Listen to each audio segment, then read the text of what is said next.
execution speed. These algorithms are draft node and PBFC. We have 3 steps in this phase: leader selection, block construction, and block validation. For security analysis, we have used informal analysis and formal analysis using ICSPIS tool. For the performance evaluation, we have evaluated the computational cost and the communication cost of our work and compared them to the cost of related approach. According to the formal analysis using ICSPIS, the results shown in this figure proves the safety of our scheme and its resilience to some known attacks as replay attack, man in the middle, and session key disclosure. According to the performance evaluation regarding communication cost, our work achieves reduction ranging from 77% to 84% compared to related approach.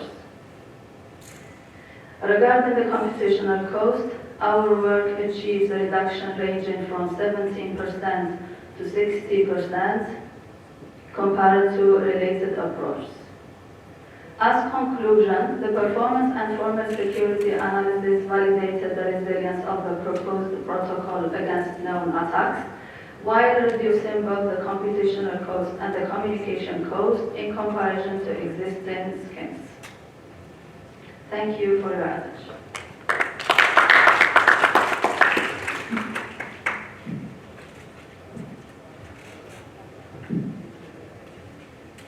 Any questions from the audience?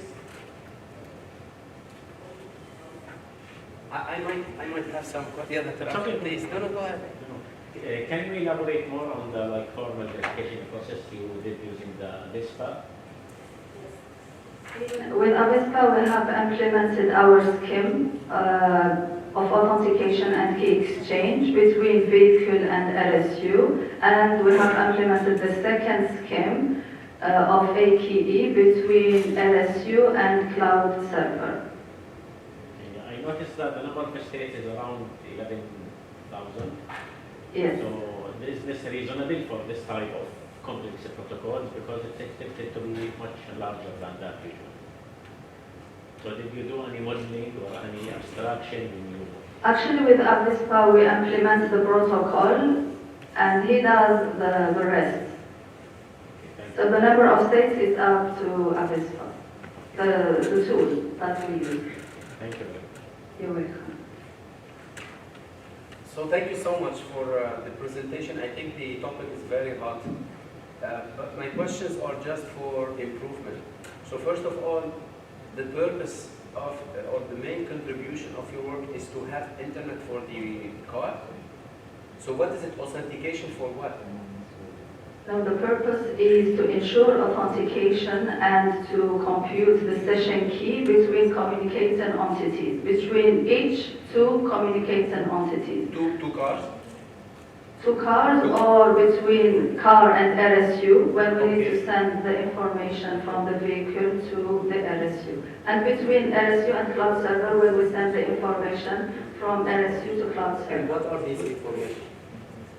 In practicality, why do I need to authenticate and share information about power, about... Actually, in our work, we don't interest about the type of information. It's about how to ensure authentication and to ensure session key to secure this information, whatever the type of information is. Okay. And do you think the model will work for only one brand of cars, or for all cars? It's generic? No, in general. Yes. Have you taken in consideration the IEEE 802 family in terms of hoping when you move from one access point to another access point with high speed, keep the connections, keep the communication? Okay, this is about networking. Our work is about security, so it's based on cryptography and blockchain. Okay. I see. Any other question? Thank you so much. Thanks.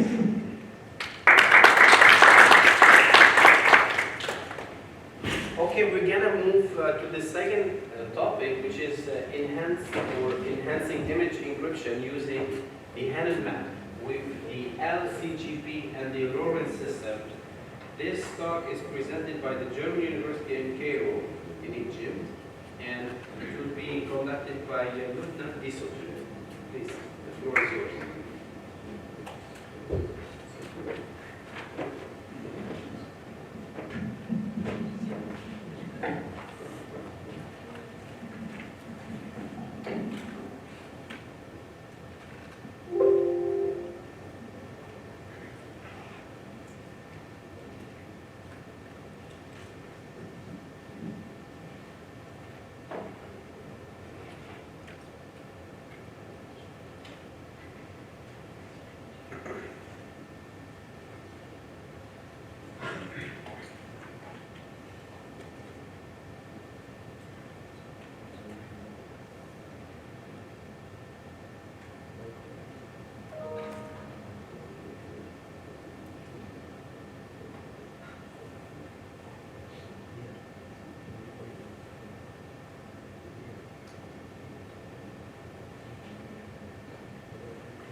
Hello everyone, I'm Suki, a computer engineering student in the GC. Today I'll be presenting a new encryption scheme implemented by my colleague, Omar bin Ala ICSPIS, and supervised by Dr. Muslim and Dr. Muhammad. This is the outline of today's presentation. Our motivation to implement such a scheme was due to the accelerated growth in multimedia, which is a result of the importance of sharing information, and also due to the huge gap between the traditional encryption methods and the modern image data. Moreover, there is a huge demand for innovative encryption and scheme that is secure, efficient, and resilient. For our post scheme, we implemented the Henning chaotic map. It is a 2D discrete time dynamical system that exhibits decent chaotic sequential behavior. It is represented using the following equations: x of n plus 1 to 1 plus y of n, and d of x of n squared, and y n plus 1 equals to v x of n. If we're choosing the appropriate a and b, for our case we use a equals to 1.4 and b equals to 0.3. A sequence of chaotic numbers are generated. This is the space portrait. A space portrait shows that it is sensitive to initial conditions, which proves that it is a good scheme. Here is the first 100 iterations for the chaotic map, which further proves that it is a chaotic system. Therefore, we choose it as URNG, so the random number generator for our scheme. Here, secondly, we implemented a linear conventional generator as well. It was used, the output bits were used to generate a 16 by 16 as well. The linear conventional generator is a linear transformation to generate a series of integers. This is the proposed linear conventional as well. Lastly, we use the Lorentz system. It is derived from the mathematical emulation of the atmospheric convection, defined using those three equations. The chaotic behavior is exhibited from the following coefficients: sigma equals to 10, and beta equals to beta by 3, rho equals to 28. The system possesses three lipinal exponents, one of which is positive, which indicates that the system is sensitive to initial conditions and is a chaotic system. Therefore, we use it as a PRNG first. Here we are presenting the flow chart of our encryption procedure. It shows the flow from the plain image to the encrypted image, how to implement everything. And here's the decryption procedure, where we just implemented the inverse of the encryption, taking the encrypted image, applying the inverse of it to get the plain image back. for our experimental results, we assessed our scheme using multiple matrices. We also compared to different researches similar to ours. We did use 5 images, each of which was 156 by 156 from the miscellaneous library. We used banana, mango, sable, peppers, and house images. And our scheme was implemented using the full-time Mathematica 13.1. First, we used the histogram. There is a plain image and a histogram, and the encrypted image is histogram. The histogram of the encrypted image shows the uniform distribution of, or almost a uniform distribution of all colors, and shows no similarity to the plain one. Same regarding the peppers. The peppers one histogram also shows a uniform distribution of the red, blue, and green, and no similarity to the plain image. Then we use the MSE to experiment our results. In the square error, it shows the error between the original image and the plain image.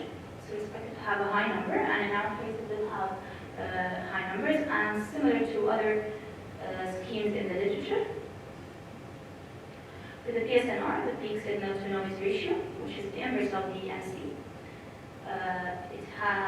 it should be a lower number, so our scheme didn't have small numbers, and it shows similarity to, and a little bit better than some schemes in, similar schemes to our schemes in the literature. Regarding the information triptych, which shows randomness of pixels, the ideal value is 8, and our scheme shows 7.99 in most of the numbers, most of our pictures, which is very close to 8 and similar to other schemes in the literature. Then you have the pixel cross correlation of the tree image. It shows no similarity to the plain one, because too much is counted as the plain, and the distribution of colors is very random. For the misanalysis, we did succeed in our tests, which further proves that our system is random, and that our system is that our system produces images that have random randomness in it and no correlation with its plain image. Regarding our encryption rate, our post scheme have a 5.26 megabits per second, which is a very high number regarding the other numbers in the scheme in the literature. For our S-box evaluation, the linear conventional generator S-box, it has a number of 106 NL, 0.49 SAC, 140 IC, and 0.09 SAP, 0.01 DAP, which is very close to the ideal values and similar to other S-boxes. To conclude, the study introduced a 3-step image encryption method. The algorithm employed Hammond clouded map as a PRNG, linear convolution generator to construct a 16 by 16 Xbox, and the LoRa system to generate PRNG. The system was proven to have the security encrypt and subsequently decrypt images without any loss in the quality of the image.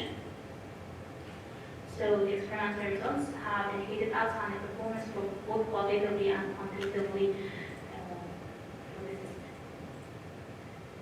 Those are my references. Thank you. Any questions?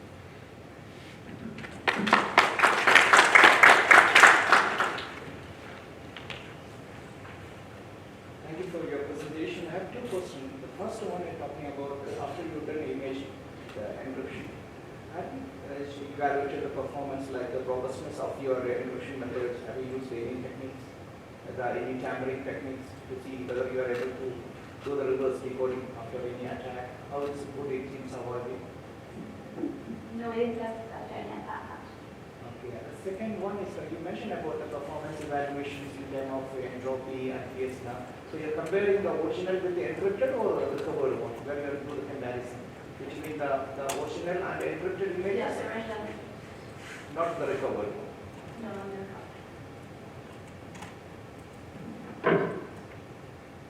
So I have maybe a few questions. So again, just to clarify the point. So what's the problem statement? Why we are trying to build a model to encrypt and decrypt images? Is there any current problem in the literature? We're trying to find more about your one, which shows better results in comparison to other schemes in the literature. Okay, and have you built any tools that will conduct the encryption and the decryption, or it's just a mathematical model that you No, we have the code of the runs code. have already? Okay. Thank you so much. Thank you. We'll move to the third topic, which is related on vulnerabilities. LLM-based attack scenarios generated with IT asset management and vulnerability information. This is done by Toyo University, Japan. The author Teku Neto, Rei Watanabe, and Takuho Mitsunaga. The floor is yours.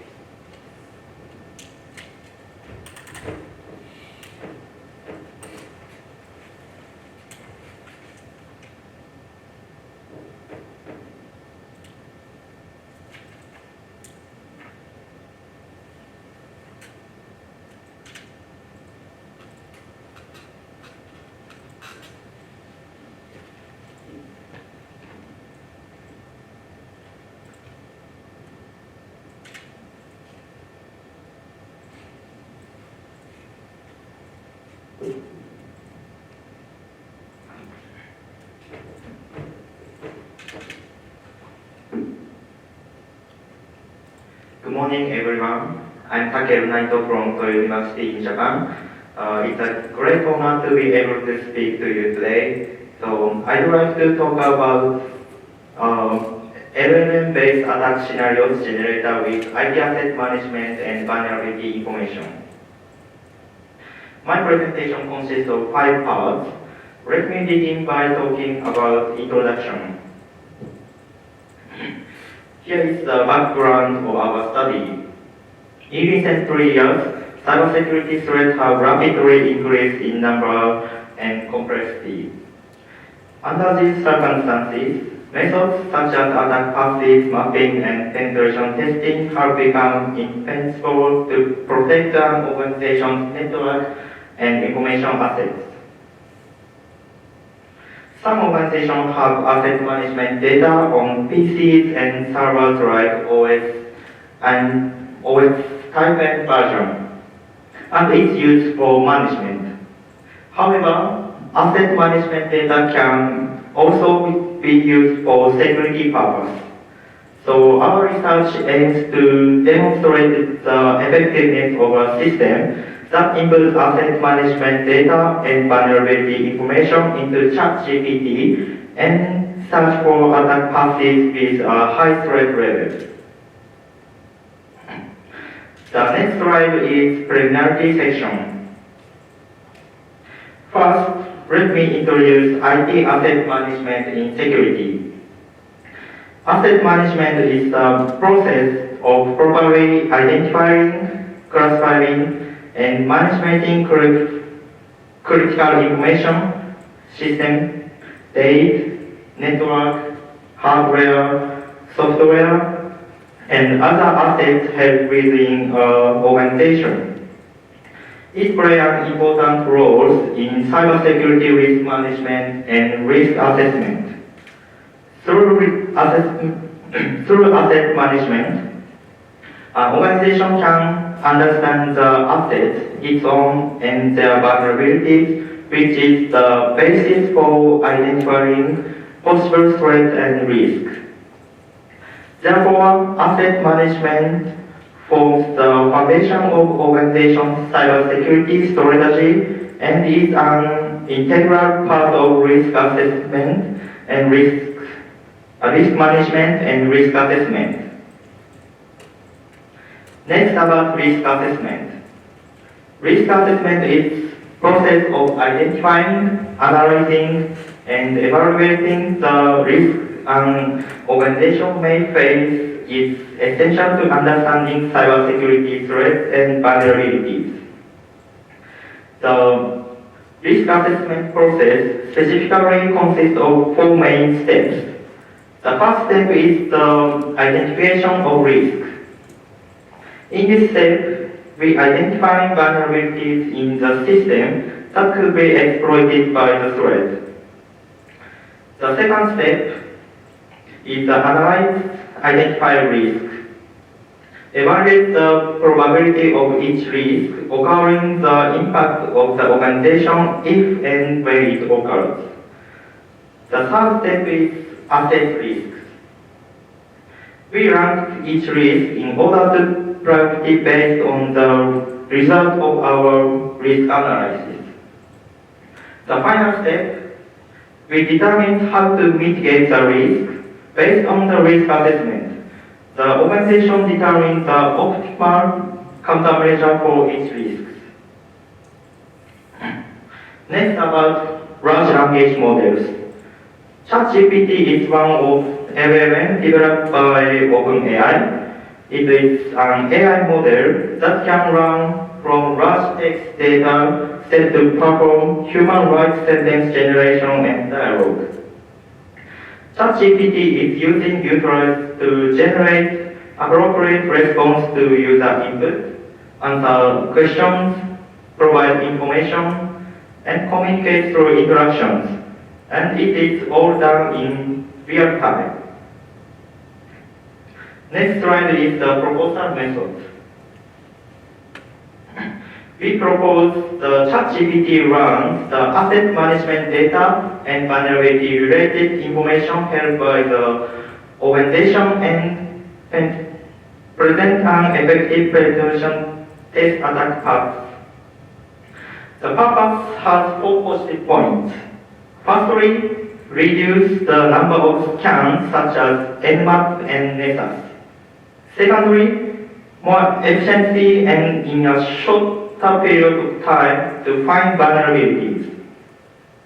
Thirdly, effective for IoT and ICS environments. Finally, automated attack path mapping can help organizations respond more quickly to evolving attacks and streamline their risk assessment in response to the current threat environment. I will explain overview of our proposal method. Firstly, we make ChatGPT run the Windows vulnerability information distributed monthly by Microsoft. Secondly, we make it run the catalog of non-exploitable vulnerability published by CISA. Thirdly, ChatGPT runs asset management data like device name, IP address, username, OS version, and so on, and compare the current device Windows update adoption date with the latest vulnerability information date. After that, ChatGPT outputs attack passes based on the information, which is the CVE information and asset management data. Next, about the vulnerability information. Look at this table.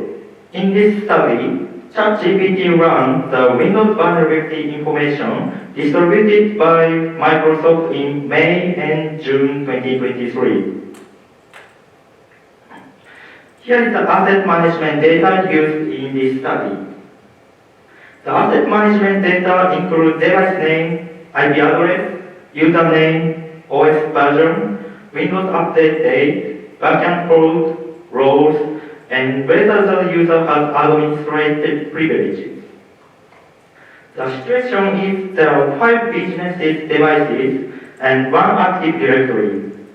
Only device B has administrator privileges in business devices, and all of these devices rest on the same network.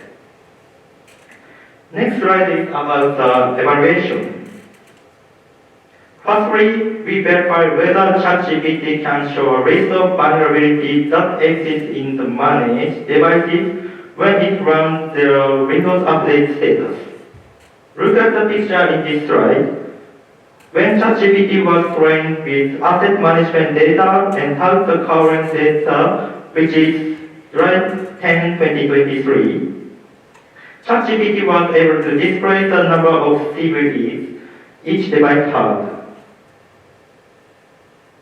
Secondly, we verify whether based on the asset management data and CVE information, it was able to display possible attack paths for lateral movement to current servers. Look at the picture in this slide. ChatGPT was able to propose the lateral movement path from device A to device F. It is A, C, D, F. I will explain the lateral movement process proposed by ChatGPT. There are 7 steps. First, the attacker used CVE information to compromise device A. Second, device A shared the authentication information obtained through the compromise with device C.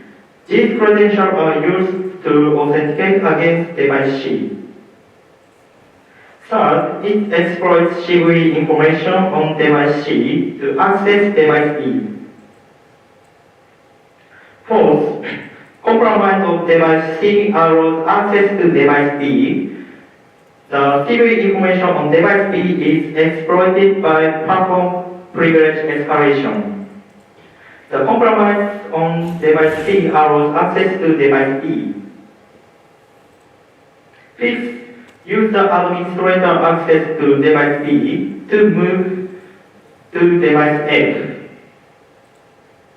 Sixth, use CVE information on device F to gain access to device B. Finally, exploited CVE information to execute an out-of-bounds write vulnerability to gain control of device F. About summary of the evaluation. This study demonstrated the effectiveness of inputting asset management data and vulnerability information into ChatGPT to find high-threat attack paths. The CVE information selected this time was chosen from limited running data and may not be useful in actual penetration tests. Since the display attack paths describe minor attack tactics, more specific analysis of attack paths would be possible by relating them to the attack method of each tactic. But this research lack of validation and case study in actual environment. Therefore, a demonstration experiment is needed to establish the practicality of proposed methodology. This paper assumes the organizations have an environment that readily available and up-to-date asset management data and vulnerability information. So actual data collection challenges must be considered when testing and utility of this research proposal. Lastly, I will talk about summary and future work. In this study, we demonstrated the effectiveness of using asset management data to find high-threat attack paths.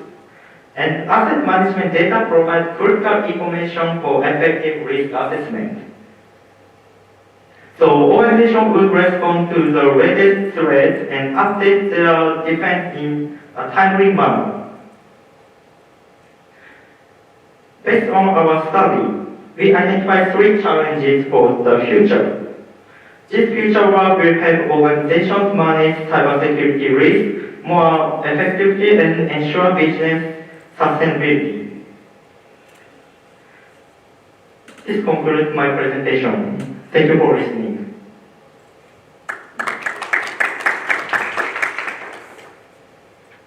Thank you so much for this interesting topic.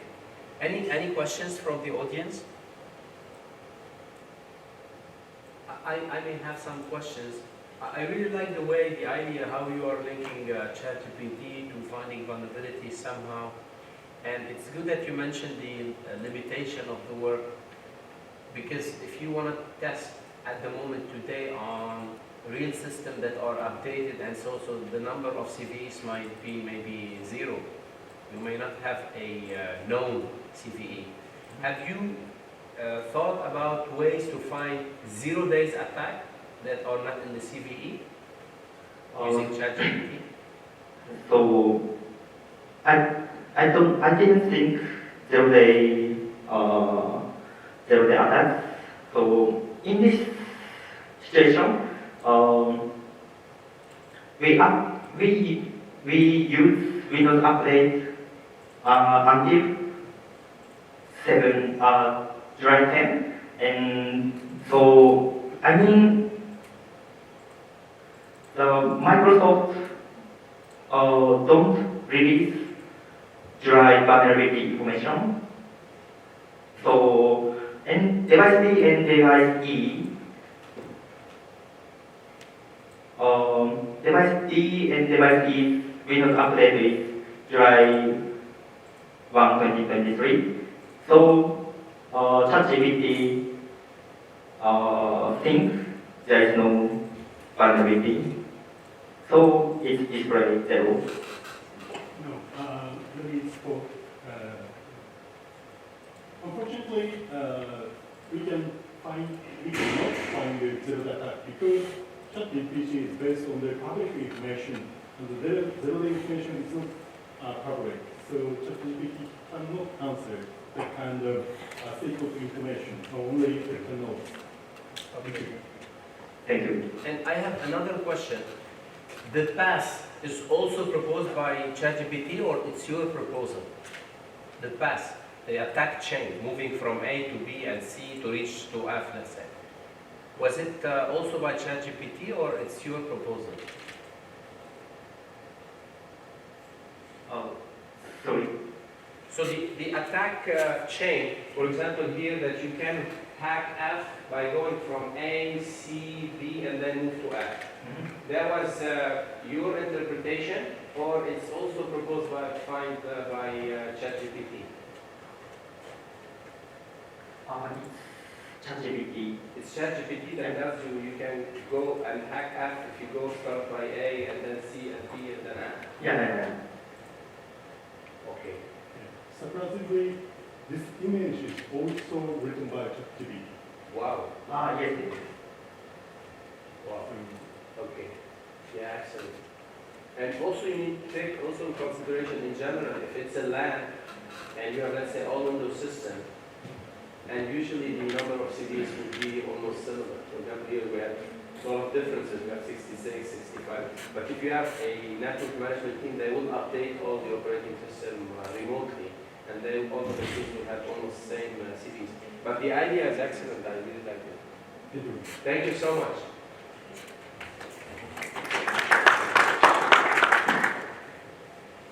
Okay, so I think we're going to move to the fourth topic today. It's also on hacking, and it's automated mapping method for system logs to attack techniques by leveraging atomic red team. This is done by also Toyo University, Japan, and the first author is Momoka Okuma. Thank you.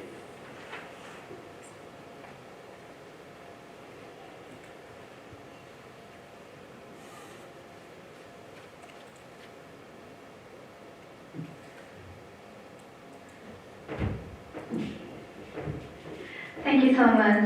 Good morning, everyone. I'm Momoka Okuma from Toyo University in Japan.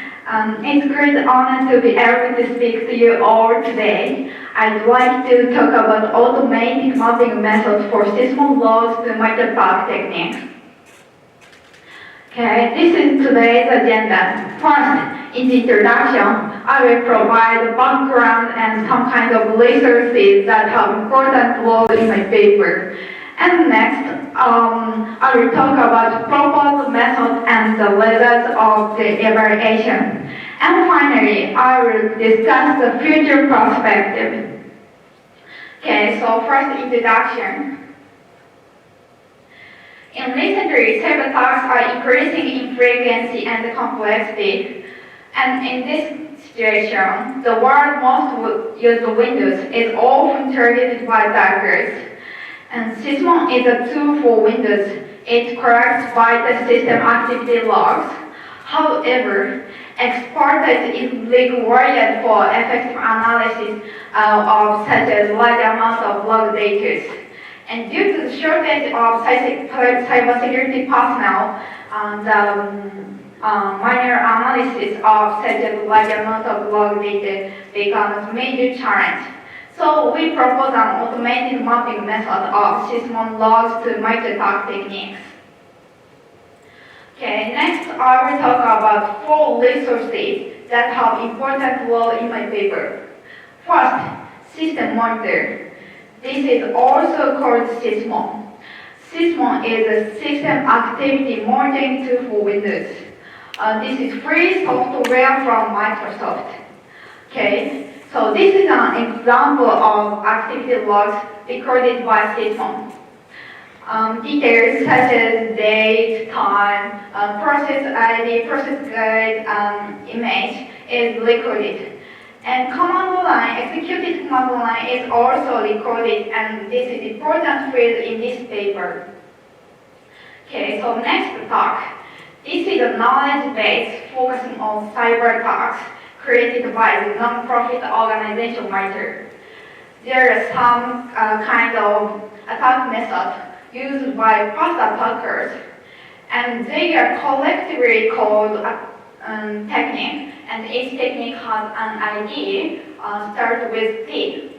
For example, the second one from the top is command and scripting interpret attack, and it has an ID like T1059, and if you click here, you can find the mitigation against this attack. In other words, if you know which attack technique it corresponds to, you will naturally know how to deal with it. This is important point that motivates maps Sysmon logs to multi-attack techniques.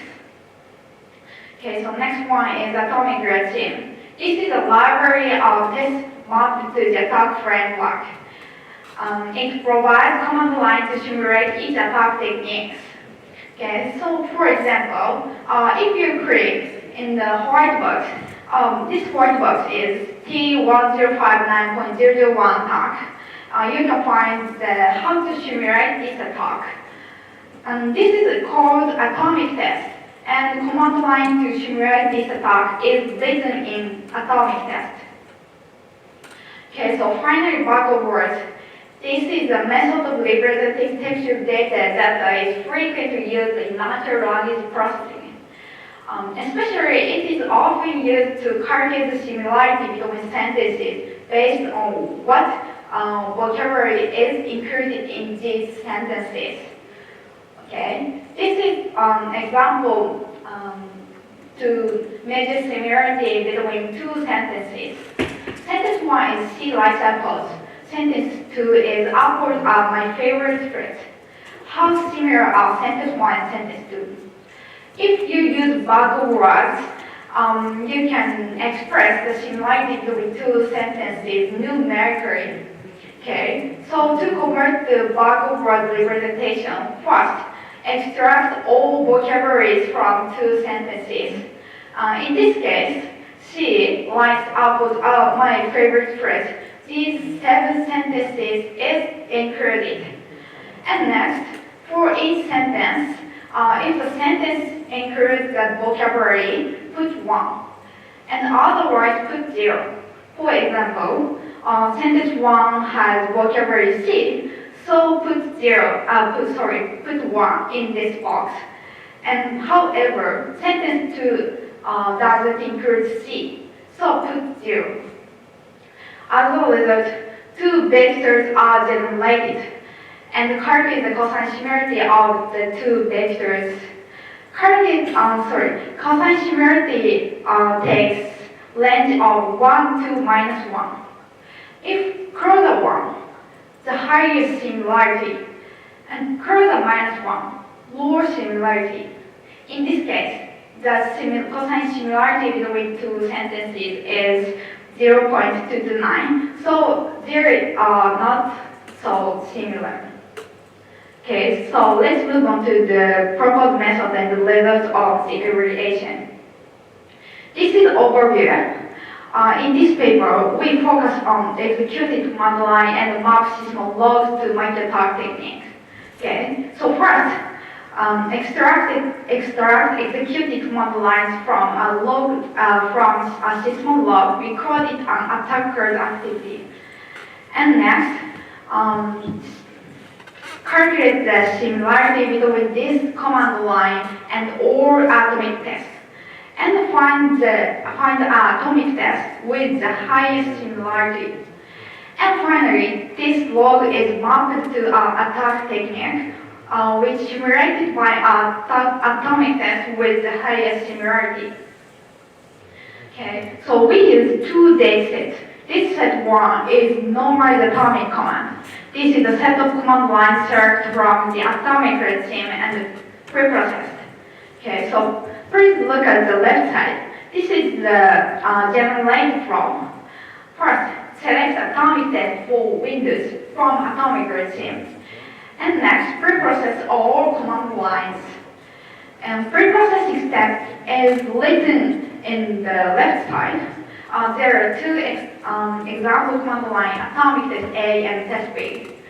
Step 1, convert all vocabulary to lowercase.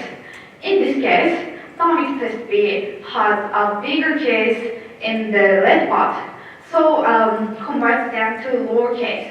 And next, step 2, unify threshold expression. It means like, in this case, atomic test A has a threshold expression like target domain, and test B has just domain. This is not the same expression, but their mean is the same. So unify threshold expression like this. Okay, this set 2 is normal system commands. This is a set of command lines extracted from system logs. Also, the generated flow is written in the right side. First, extract the executed command lines from system logs and pre-process all command lines. Okay, so look at the pre-processing steps. Step 1, convert all vocabularies to lowercase. This is the same way with dataset 1, step 1. And step 2, if the command line contains the following characters, normalize them. Following characters are IP address, domain, URLs, executable files, file paths, and various following command line options. In this case, this command line has a file path, so convert it to normalized expression. Okay, so mapping process. Calculate the similarity and map to the attack technique, which is simulated by the most similar atomic command. I explain how to calculate the similarity between two command lines. This is the same way which I explained in backup word slide. First, to convert to backup word representation, extract all vocabularies from two command lines and put 1 or put 0 and calculate the cosine similarity between two command lines. And in this case, the cosine similarity of two command lines is 0.87. So it means these command lines are so similar. Evaluation. We simulated the two attack scenarios from Cisco and Caesar report on Windows. And after that, we extract system log, and for each log is mapped to attack technique. This is result. The table above shows the part of the mapping result, and the bottom one is showing mapping accuracy. For Caesar report, we simulated 25 command lines. And in this command line, 23 command line is mapped correctly. So percentage mapped correctly is about 92%. And for Cisco report, we simulated 11 command line and all of this command line is mapped correctly. Okay, so discussion. To incorrect mapping in CISA reportable command lines using dynamic executable file. This executable file has a lot of options and use a listed option in normalized atomic commands called incorrect mapping. And few vocabulary words in command line disproportionately affect command similarity scores. Okay, so finally, feature works. This list uses only atomic red teams command line to map log and missing some patterns. So for better accuracy, additional command line data from other resources mapped to attack is needed. And also important vocabulary like executable file should have higher weight in similar calculation. That's all. Thank you for listening. Any other question from audience?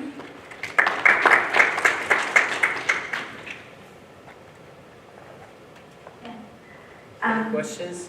Please speak slowly. Yeah, why if we want to compare the executable files, we should have higher similarity? Because in this paper, we set the same weight of vocabularies. For example, in this case, how should I say? CMSTP executable file and /s has the same weight, but actually, how can I say? Executable file is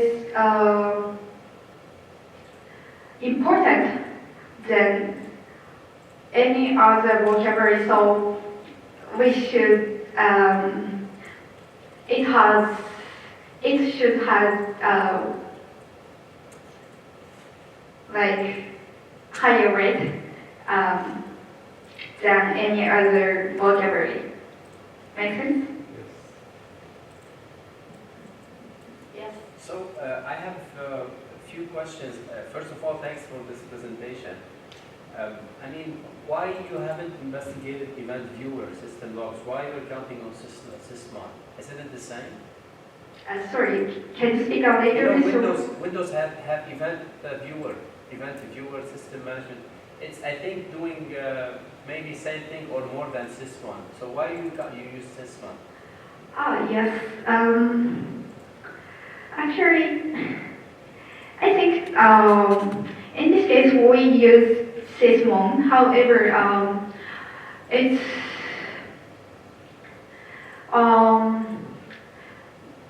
I think if we can another activity logs to map attack technique is good. How can I say? Future works. Yeah. Like, do you require a sysmon on the target machine? So the target machine, if you want to assess it for hacking, would you require sysmon, or you can do it on another machine and try test it on a separate one? Do you need sysmon on the machine to hack it? You mean the Windows default log is the Event viewer. Yes. But basically, sysmon log store more precise log than default event viewer. Okay. So sysmon, this proposed method uses sysmon because we need a more precise activity in the machines. So if we change the approach, the event viewer could be useful, but I think the accuracy will be down because of the lack of data. Okay. But do you require sysmon to be on the target Yes. machine to assess? Yes. Okay. And also I had a question. So atomic test, I assume that this is a public data, right? Public data set? Yes. Team atomic test? Yes. Okay. And I assume also the testing was done on a Windows machine. Have you tried to do the implementation on a Linux machine? Because usually Linux is more secure. And there is sysmon for Linux. Unfortunately, available public data for commands over Linux is not enough Okay. for analysis. And last question, sorry for my questions. So have you tried to, your contributions, you were able to find attack and you tested the attack, if it works, on real machines, or you used only the Cisco CISA report only? Have you tried to do real attacks? Yes. Your attack is written in Cisco and CISA report, so. No, we do that in our environment, and we can find the facts. But it depends on the attacker scenario. So we use, in this paper, public data for evaluate. Okay. Thank you so much for this useful presentation.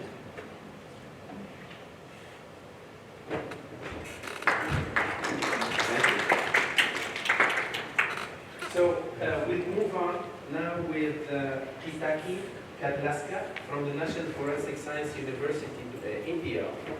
We'll talk about DIF, a novel approach for privacy preserving data analytics. The floor is yours.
Very good morning, all of you. I'm Kirti Kardaskar from National Forensic Sciences University. I gave this topic as a novel approach for privacy preserving data analytics, as my master's thesis and I've completed it recently. Now I'm working with Deloitte India on the similar privacy domain. So this project is more of a proof of concept which I'm proposing. This is done under the guidance of Dr. Mukti Upadhyay, who is a professor at National Forensic Sciences University. Agenda for today would be, I would be introducing the topic, then we'll have a literature review wherein got to know what are the existing methods for all the privacy preserving data analytics which has been done and what would be approach would be followed. Then did a little bit of implementation in terms of to understand how it will work against the actual scenarios and the performance analysis and the results, how it compares to the other techniques, conclusion and the future work. So I will into why this privacy preserving data analytics. The reason being today privacy is something very hot cake you can call. GDPR requires everything to be more anonymized, or rather a technical approach it requires that the data should be anonymized or pseudo-anonymized. So in a way it is more of a legal and an organizational control as of now privacy, but something which requires a technical intervention is missing. So this is all the motivation which is behind this thesis. So there's a difficulty in safeguarding privacy amidst the data which is available. But the reason here is data analytics is something which we can't shy off. We need data, we need intelligence from it, though not at the cost of privacy. So we need the balanced approach which not only just has a legal or an organizational way, but it also has some technical intervention in it. There is technical intervention in terms of encryption. Today we call it confidentiality, would be something which will be preserved in a very great way. However, it is more so with regards to data in transit, and it is present as solutions which are provided by the big giants, like if you say Amazon or Google, then we always would have enabled DLP or any sort of mechanism which would preserve data which is in transit per se. However, for the complex challenges which are present for the present for the data at rest need to be addressed.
So just a reminder, for today I think we're going to proceed with the presentation up to 10:30 I would say, and then we'll have a coffee break between 10:30 and 11.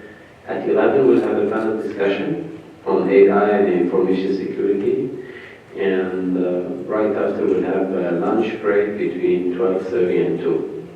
Thank you. Thank you for your patience and apologies for technical issues.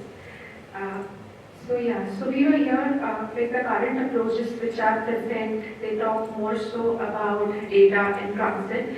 There are applications which also work for data at rest privacy. However, for some organizations, for example, maybe startups or some medium small scale industries which require, who are much more privacy conscious but can't afford such solutions at a very high computational ask, would definitely would not go with some difficult solutions which require monetary as well as computational costs. So current approaches are in such a way. Going to the literature review, if we see the privacy preserving or the privacy enhancing technologies, this can be divided into two parts, as it is called by the UN Global Working Group, this is the UN is working on privacy preserving data analytics, and they have in a paper classified as two types of privacies, which called input privacy and the output privacy. Now, why it is called output privacy would be something wherein your data is present at rest and you try to hide or you try to anonymize it. Whereas input privacy would be something which changes the format in itself. For example, encryption, we change the way it is present. Differential privacy, we add some sort of noise in it. While anonymization will keep the data as is, or it will try to mask it, for example, or even try to arrange in such a way that identifying a record would be difficult. So likewise, the three traditional disclosure control is also there, whereas you will use access controls, you may limit access to some of the data, that would be a control. Anonymize, where three parts, K anonymization, L diversity and T closeness are the algorithms primarily used for anonymizations. And third would be legal control, which we call as contractual control, wherein you say it's only on the basis of the paper that such confidentiality of the data processing should be preserved. In input privacy, again, we have secure multi-party computations, but now secure multi-party computations are something which are used largely in the blockchain and everything. But here it is, the reason I have not chosen this as a part of this current thesis was it works on multiple data sets. As of now, for this proof of concept that we use one single data set. So the assumption in that input data is sensitive and output is implies that the data will totally occur to be sensitive in secure multi-party. Then there is homomorphic encryption, which is a very solid method, I can say, for preserving privacy. And the third one is differential privacy, which is currently deployed by Apple as of now, or any other organizations. For example, Microsoft also uses Seal as their own differential privacy kind of mechanism. So these are the present techniques. So through literature review, we saw there are vulnerabilities which are given to the federated learning. There are adversarial attacks. Then one particular paper definitely calls out on there is a lack of interdisciplinary perspective. Like some things will work in silos. They're not having any interdisciplinary perspective for the trustworthy sharing. We also have one particular paper which calls about the re-identification risks. So when we consider output privacy, the anonymization techniques which are present, they possess the re-identification risk. So for example, in one data, I anonymize one column. In the similar data set, I anonymize the other column. Tomorrow, if I merge those two columns, merge two data sets, again, the possibility of re-identifying the entire records is present. Then we have one particular interesting article which calls out on the privacy loss classes, and it gives a good formula for privacy loss metrics and calculation. This mostly forms kind of the basis for my proposed algorithm. So what exactly the approach would be? So we first identify what input privacy method would be used, in this case considering homomorphic encryption and differential privacy, and then we consider what the article said, basically what privacy loss metric you're going to use. Then we devised the algorithm called it as DIFT, the reason being differential privacy as a part of input privacy, T closeness as a part of output privacy, I call it DIFT. We apply it to the data set, we test it, and we analyze if the de-identified data set is whether it is giving better results or not. So in implementation phase 1 on a particular data set, I have applied the anonymity, diversity, and T closeness to find out which is the best output privacy method, of which the misclassification accuracy with regards to the results when we apply k-anonymity on a database is 68%, while that for T closeness it came to 79%. For misclassification errors, so misclassification error would be giving a wrong record. It was lowest in terms of T closeness. T closeness works well also on background knowledge attacks and homogeneity attacks. Now what background knowledge attacks would be, if you would be knowing certain information about, let's say it's a health data, it's a patient record, and you might be knowing some certain information about a person that we consider here the threat actor might have some information prior to hacking into the data set. So that information can be used. So T closeness is more robust against those sort of attacks as well. Implementation details now, in this proof of concept I used one data set which is from the UCR repository. This was an adult data set named adult data set. It has some particular features which are sensitive attributes. So the original available data consists of 45,025 records, whereas for the experimentation I've cleaned and used it approximately 35,000 records. So the attributes, 9 attributes and 1 attributes for the combination of sensitivity of that data. So one particular attribute of that data set has to be a unique identifier for all these 35,000 records. So that is 9 plus 1, that's sensitivity. However, the limitations here are that the availability of data sets which include personally identifiable information are very limited as of now. Though sourcing through some other measures, it can be benchmarked against different data sets. However, as of now, any data set which has any PII are very less. And there is for using such a data set, you need to actually establish a purpose in the policy saying we would be requiring this for experimentation. However, again, it is jeopardizing the privacy for the consumers. It is the time complexity and the computational complexity for the anonymization techniques which were used like K anonymity, L diversity, and T closeness. It has been very complex, but to simplify, I've used the 3D partitioning method using only a part of that algorithm. Now we propose what DIFT exactly would mean. DIFT is nothing but we combine differential privacy and T closeness, and this is the algorithm it goes. So epsilon is something, the privacy loss metric, which on the basis of which we compare how this DIFT will work against the existing homomorphic encryptions. So for each attribute we've calculated the frequency. Then on calculating the frequency, we generate the random noise for differential privacy. For differential privacy is nothing but you add some sort of noise to the data to make it difficult to discern from the original data.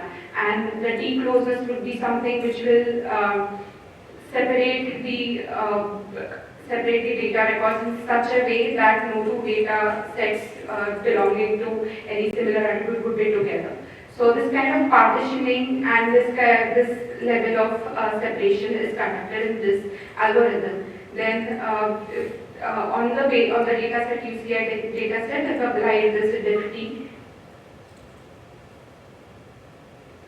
We're comparing with again why homomorphic encryption was used. So this comparison between FHE and HE has mainly been sourced by this research given by Antala, which says that FHE works well with the complex operations. Computational cost, though, is for fully homomorphic is very high, but the privacy preserving attribute is works well with in comparison to HE. And again, why encryption versus differential privacy? Why of these input privacy methods, again, why this is taken? The FHE would not support the standard functions. For example, FHE would work on the multiplication of the data, would work on the addition, but the complex operations such as joins would not be performed well on this. Differential privacy with closeness, again, T-closeness, why it is suitable? It is suitable for large data sets, and like I said, T-closeness will be something which works on the sensitive attribute. Differential privacy is something which would help to add noise to it. The combination will work well on queries made on these data sets.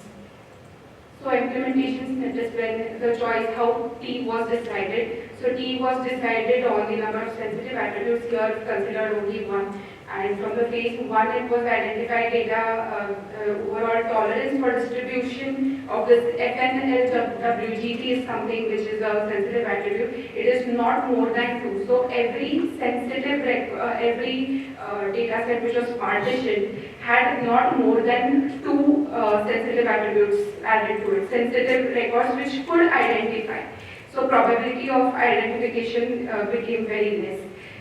Differential privacy, again, the resources used were 0.97 GB and the computation was again 5 minutes, not more than that compared to the actual 12-minute operation which was required for encryption. Epsilon is again, we'll discuss more. Epsilon is the sensitivity and the logarithmic of 1 by delta. Delta is probability of attack being happening. We consider here by default 1 in order to test the result, because if attack is happening only then the validity becomes true.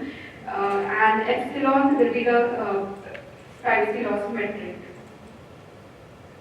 So here the performance against the fully homomorphic, where we can see here FHE could not work more on typical data sets. However, when homomorphic encryption was used, we saw the sensitivity being 5.6 for the delta of 0.09 and the epsilon, that is the total loss, was 1366. So again, comparing on the privacy loss metrics, sensitivity would be the maximum amount of input which can change. So basically the sensitive attribute of the data which can be affected if you add or reduce any sort of data. So that is sensitivity. Delta, probability of event occurring that would compromise privacy, and epsilon dash is something privacy loss budget which we as the organization or the owner of the data set would decide, pre-decide it, I would allow only privacy loss only till this threshold. So that is something one can decide. Here again the point of comparison, we say, I reiterate that DFT will not be something which will beat the homomorphic encryption or do FHE. However, it is very suitable for the organizations which are not looking for encryption, which do not want to engage into more of computational tasks or computational costs. In such cases, differential privacy and T-closeness work well. So whenever sensitivity is more sensitive attributes are present, yes, of course, fully homomorphic encryption works well with the lowest privacy losses. Whereas if there are 2-3 attributes having sensitivity, then the lowest privacy losses for DFT are better than just T-closeness or just differential privacy. Then computational cost is again for encryption is higher, whereas for DFT it is less expensive. And the attribute I can call for DFT as moderate compared to the homomorphic encryption, not stating again that it is excellently high, but it is of course better than only differential privacy or only T-closeness. So concluding, so for higher sensitivity of data set, fully homomorphic encryption performs well, whereas if there is a minimum sensitivity attributes present in your data set, better approach is going for DFT since you do not want to engage into more computations. Then FHE would require more of numerical values, since we saw in certain empirical research that homomorphic encryption would work on the would work on standard operations such as multiplication, addition, but when there is a numerical data which is more present, it requires overhead in terms of processing space. Of course, Tifty would perform optimum on different variables as well.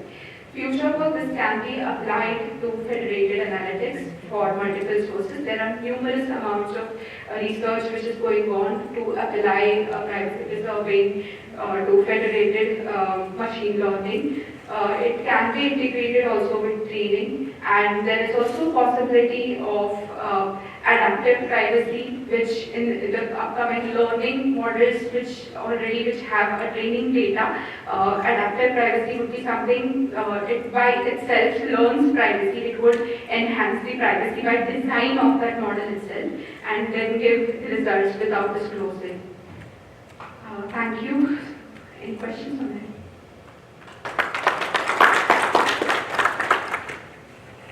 Thank you.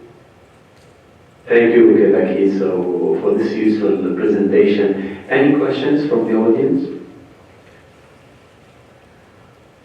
I have a few questions. So I assume that I think some part of the data set that you have used was relatively old, I would say in 1998 or something. So do you think if we use more recent data set, would that affect your results? It would, I don't know if it would affect the accuracy part of it, but definitely it would allow me to use more sensitive attributes in it, and the sensitivity parameter would change. So definitely it would change a bit, but the re-identification risks are probably something which will perform well against re-identification risks. Sorry, two more questions. So also a question about the FHE. I mean, is there any other newer model today? Because FHE also is relatively old, let's say 2025 or 2029 maybe. FHE is still it's still in work in progress, we can say, it's still developing. There are some algorithms like CCK, so they're improving on it day by day.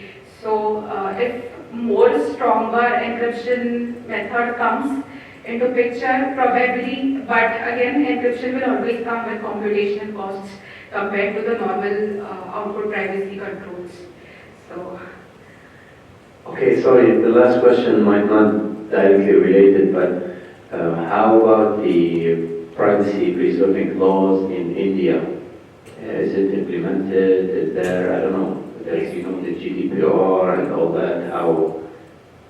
So here it is, this India, that could be the biggest motivation I took up this. The reason is everything is controlled only through the legal requirement. There should be something which would force the organization to implement the technological control on it. So as of now, we do have a Data Protection Act now in India. However, it does not call on exclusively like the GDPR calls out for having technical measures in place for privacy. So like GDPR expects the anonymization, there is nothing concrete which is given as of now. But we are looking forward that some innovation comes into that case, there would be some research going on, or the government and policy perspective will consider this. Thank you very much for this useful presentation again. Thank you so much.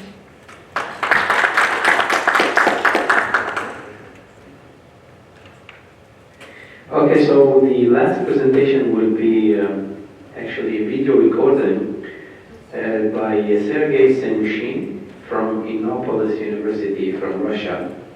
The title is HTTP Header Reordering Based Covered Channel Protocol.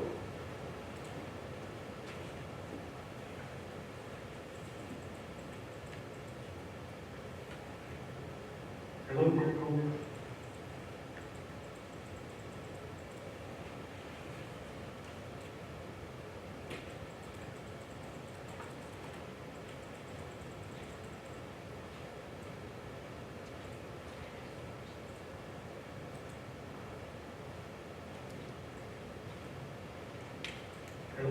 Hello, colleagues. I'm Sergei Senyushin, professor at Innopolis University in Russia. First of all, I want to thank all of the conference chairs and all of the organizers of this conference for making this presentation possible. I'm going to present our work titled HTTP Header Reordering Based Cover Channel Protocol. This work is done by my former student, Sergei Simushin, for his thesis work. Unfortunately, Sergei is not able to present his work today. First, let me briefly explain what are the cover channels. You know that traffic encryption is a critical security mechanism that defends from simple threats such as eavesdropping or man-in-the-middle attack. Nevertheless, IP addresses, domain names, and other metadata can still be accessed by third parties, which allows them to violate privacy. In specific cases, it's preferable to keep even the fact of the conversation happening hidden. The solution for this is cover channel protocol. Cover channels are medium of communication that enable undetectable information transmission. They perform communication by including covert data inside the normal traffic without affecting the underlying original data traffic flow. Problem with cover channels has long been a public research topic. We can divide the existing cover channel protocol into two large groups. The first one is timing cover channels. The key idea here is to use the timing data. In other words, intervals between packets or order of the packets in order to conceal a message. So there can be different approaches. The first one is the inner-packet delay-based approach. Another one is packet drop-out-based approach. And the last one is a packet reorder-based approach. Another group of the cover channels is storage cover channels. The key idea here is to modify some stored data that is bits inside packets that will be transmitted. There exist multiple approaches. The first one is a header modification-based cover channel, and then packet length-based cover channel, and the last one is a data reorder-based cover channel. Existing cover channel protocols have many flaws.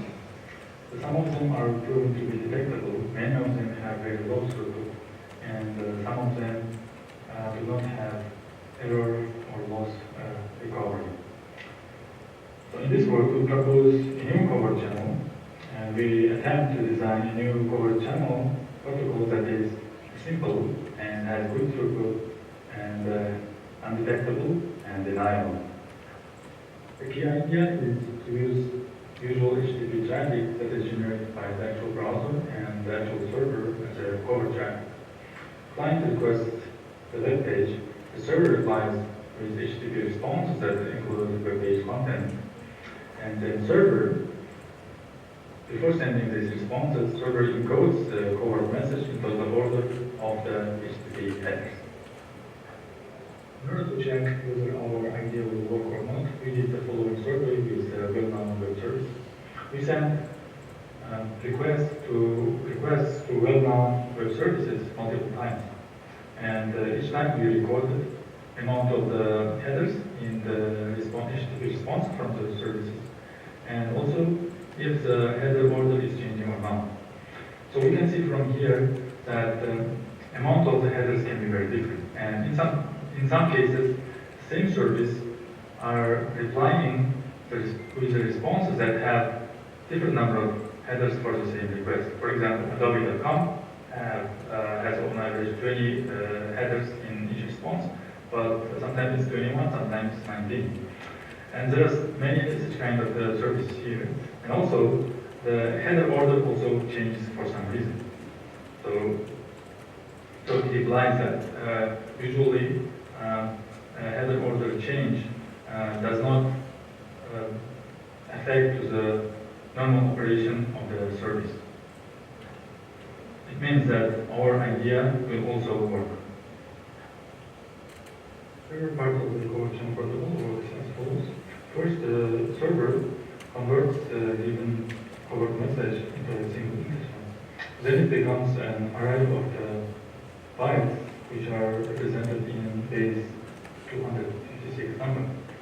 Next, the server determines how many bits can be, how many covert bits can be sent in current response, and for this it counts how many headers are available in the current response.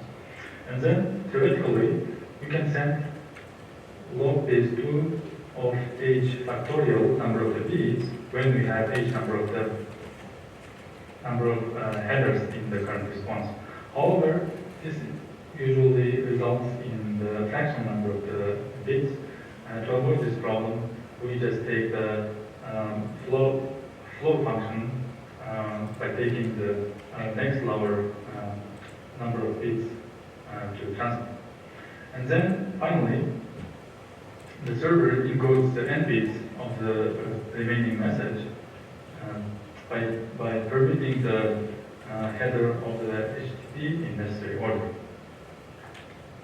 The following algorithm for encoding an integer into a permutation of the headers. The algorithm starts by sorting the headers in alphabetical order. Then it performs an integer division of the given number by the amount of the headers.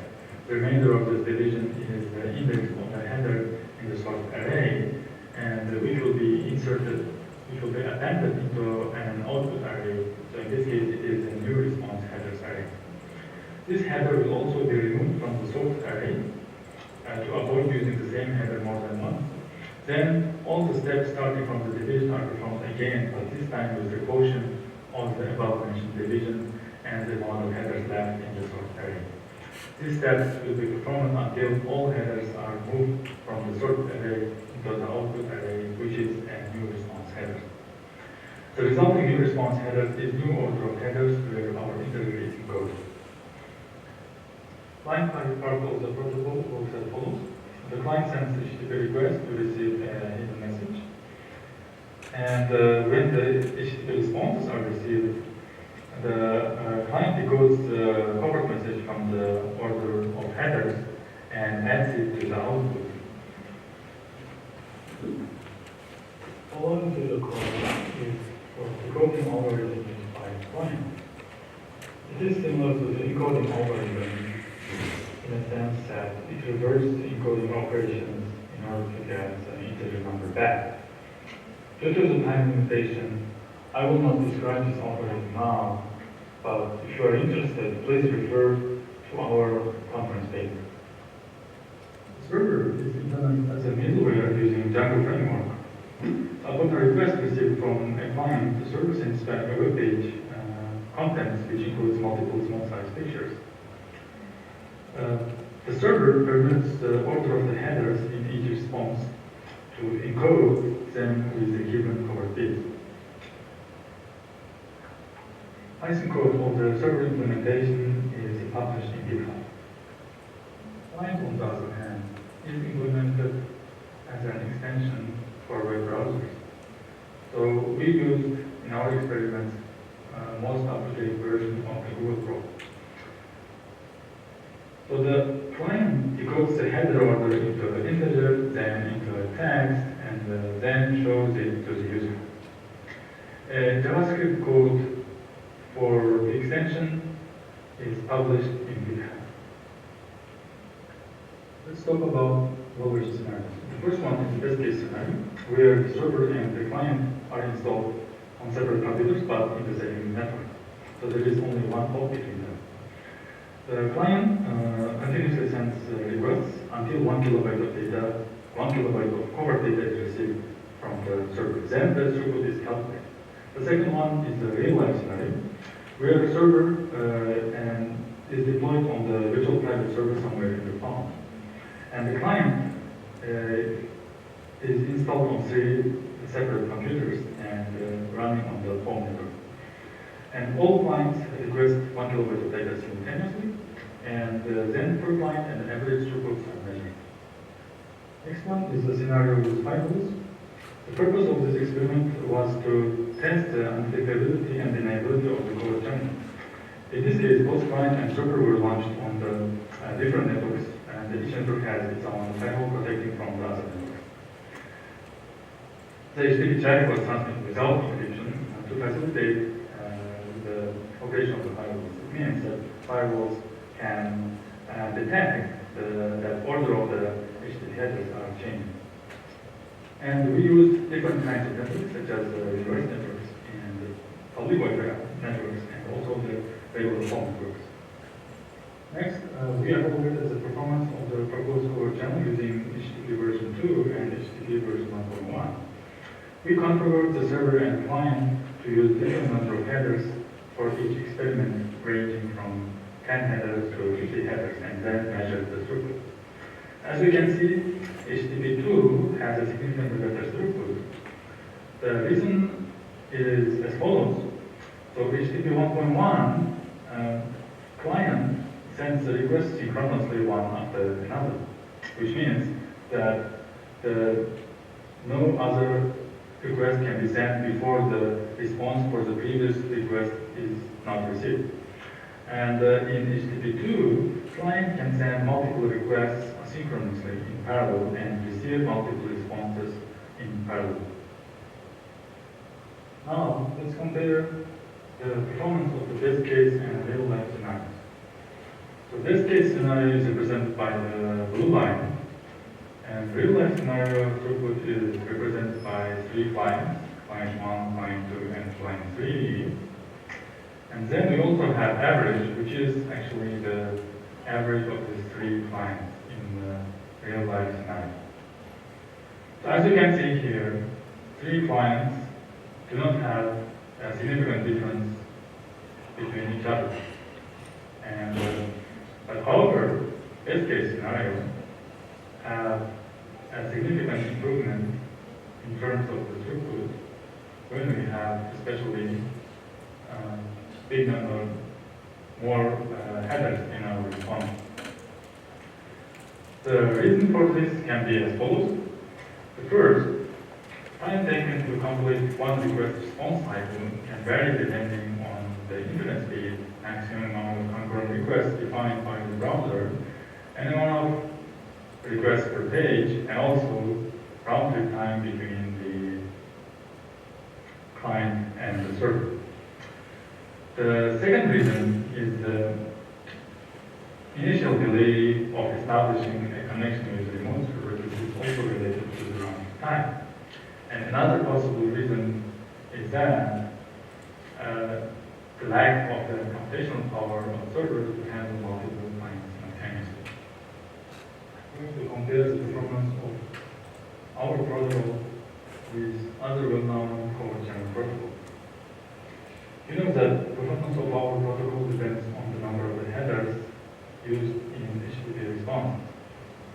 So if you have many headers, then the performance of our protocol is very good. But if you use small number of the headers, the performance is also good.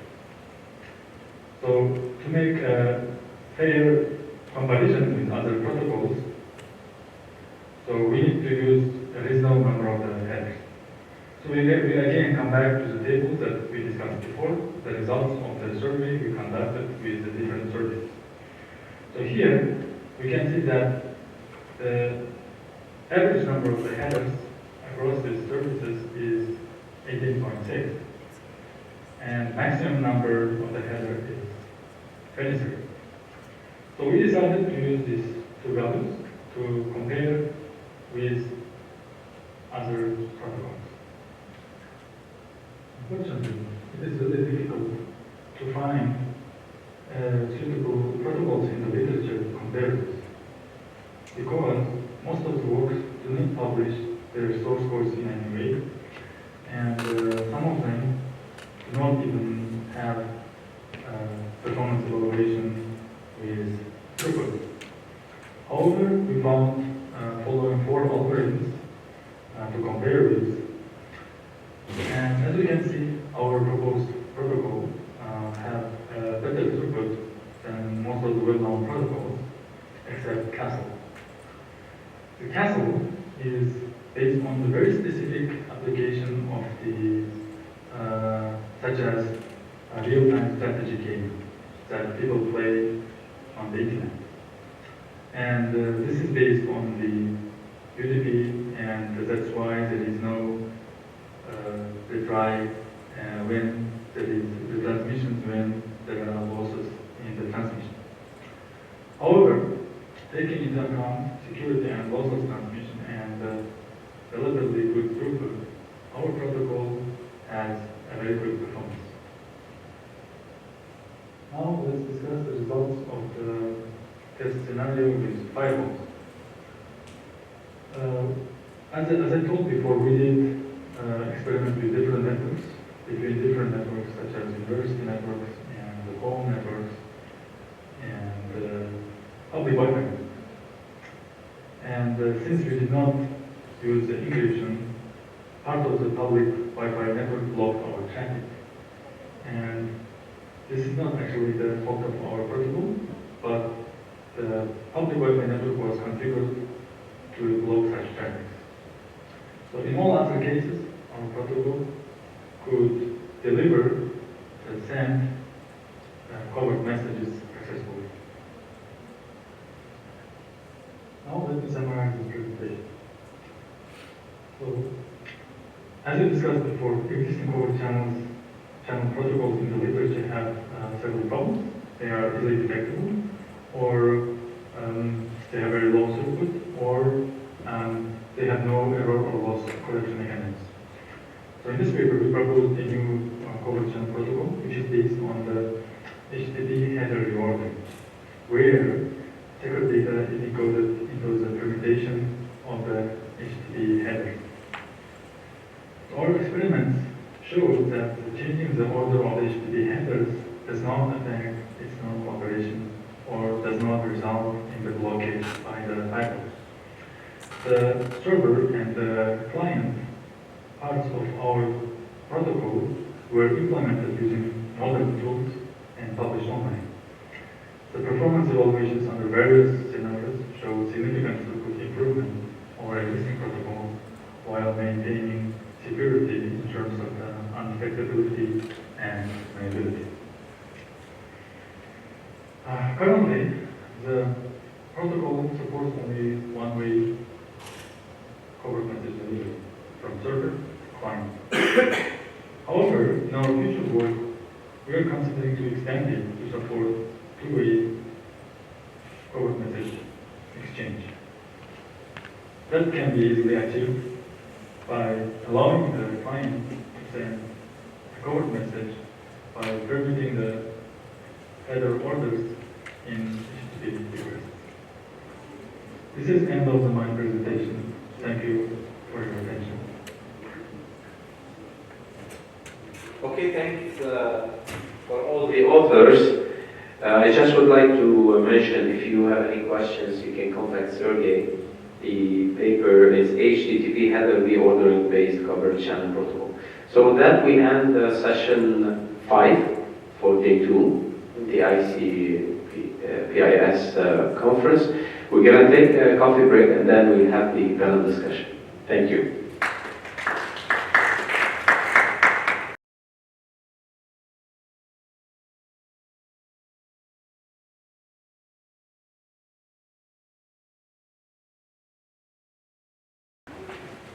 Good morning, everyone. Welcome to the second day of ICSPIS 2023. We are excited to continue our exploration of innovation and knowledge.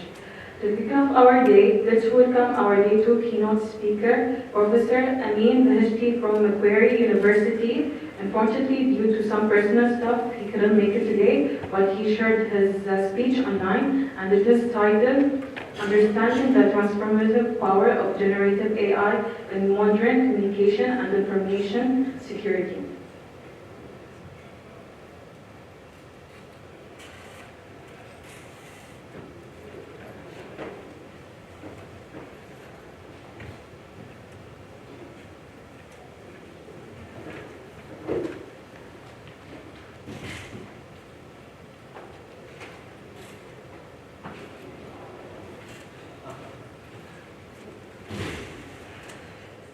Good morning, everyone. I hope you are all well and safe.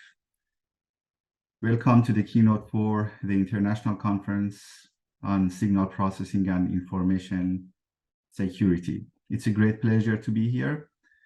And before starting my keynote, I would like to thank the organizers of the conference Professor Basi, Dr. Fatma, Professor Hussain, and Dr. Isa. Thank you so much for the invitation, and I hope you have been enjoying the conference so far. So my name is Amin Beheshti. I'm a full professor of data science at Macquarie University. I'm also the director for the Center for Applied Artificial Intelligence and head of data science lab. Today's keynote specifically focus on understanding the transformative power of generative AI in modern communication and information security. So this is a very timely topic because signals are the means by which information is transmitted from one point to another, whether it is sound, radio waves, speech, images, or even biological signals like ECG. Understanding and analyzing signals are vital because they provide insight into their underlying information, enabling accurate communication, data interpretation, and decision-making across various domains, from telecommunications to healthcare. Generative artificial intelligence holds the potential to revolutionize the analysis, manipulation, and interpretation of signals. So in this talk specifically, I would like to introduce you to the world of generative AI, understand this topic, and then delve into some of the applications in communication and information security. Before starting the keynote, I would like to acknowledge the work of my colleagues and students that will be discussed during this presentation. A brief introduction about who we are and what we do. So I established the Big Data Society at Macquarie University back in 2018. We organized big hackathons, workshops, seminars. We secured over 180K in sponsorship from high-tech companies to organizing these events. So this is a very interesting model and contribute to employability of students. So this is something that I highly recommend you to follow and establish student societies. Very good experience for students and linking them to industry projects. I also established the data science lab. I had this vision that there shouldn't be any scholarship for research students in computer science unless there's a company sponsoring that. And that's related to the research and development nature of computer science, data science, and AI. So having that vision, we were able to secure over 85 industry-funded scholarships. We have over 40 projects, 35 students graduated, from our lab, and at the moment, we have over 30 PhD students. I also established the Center for Applied AI, and we were able to secure over 24 million in research grants over the last 3 years. A very interesting model, for collaborating with industry partners, helping organizations understanding, their big data, use it in a smart way, helping them in understanding process automation, augmentation, and improvement opportunities.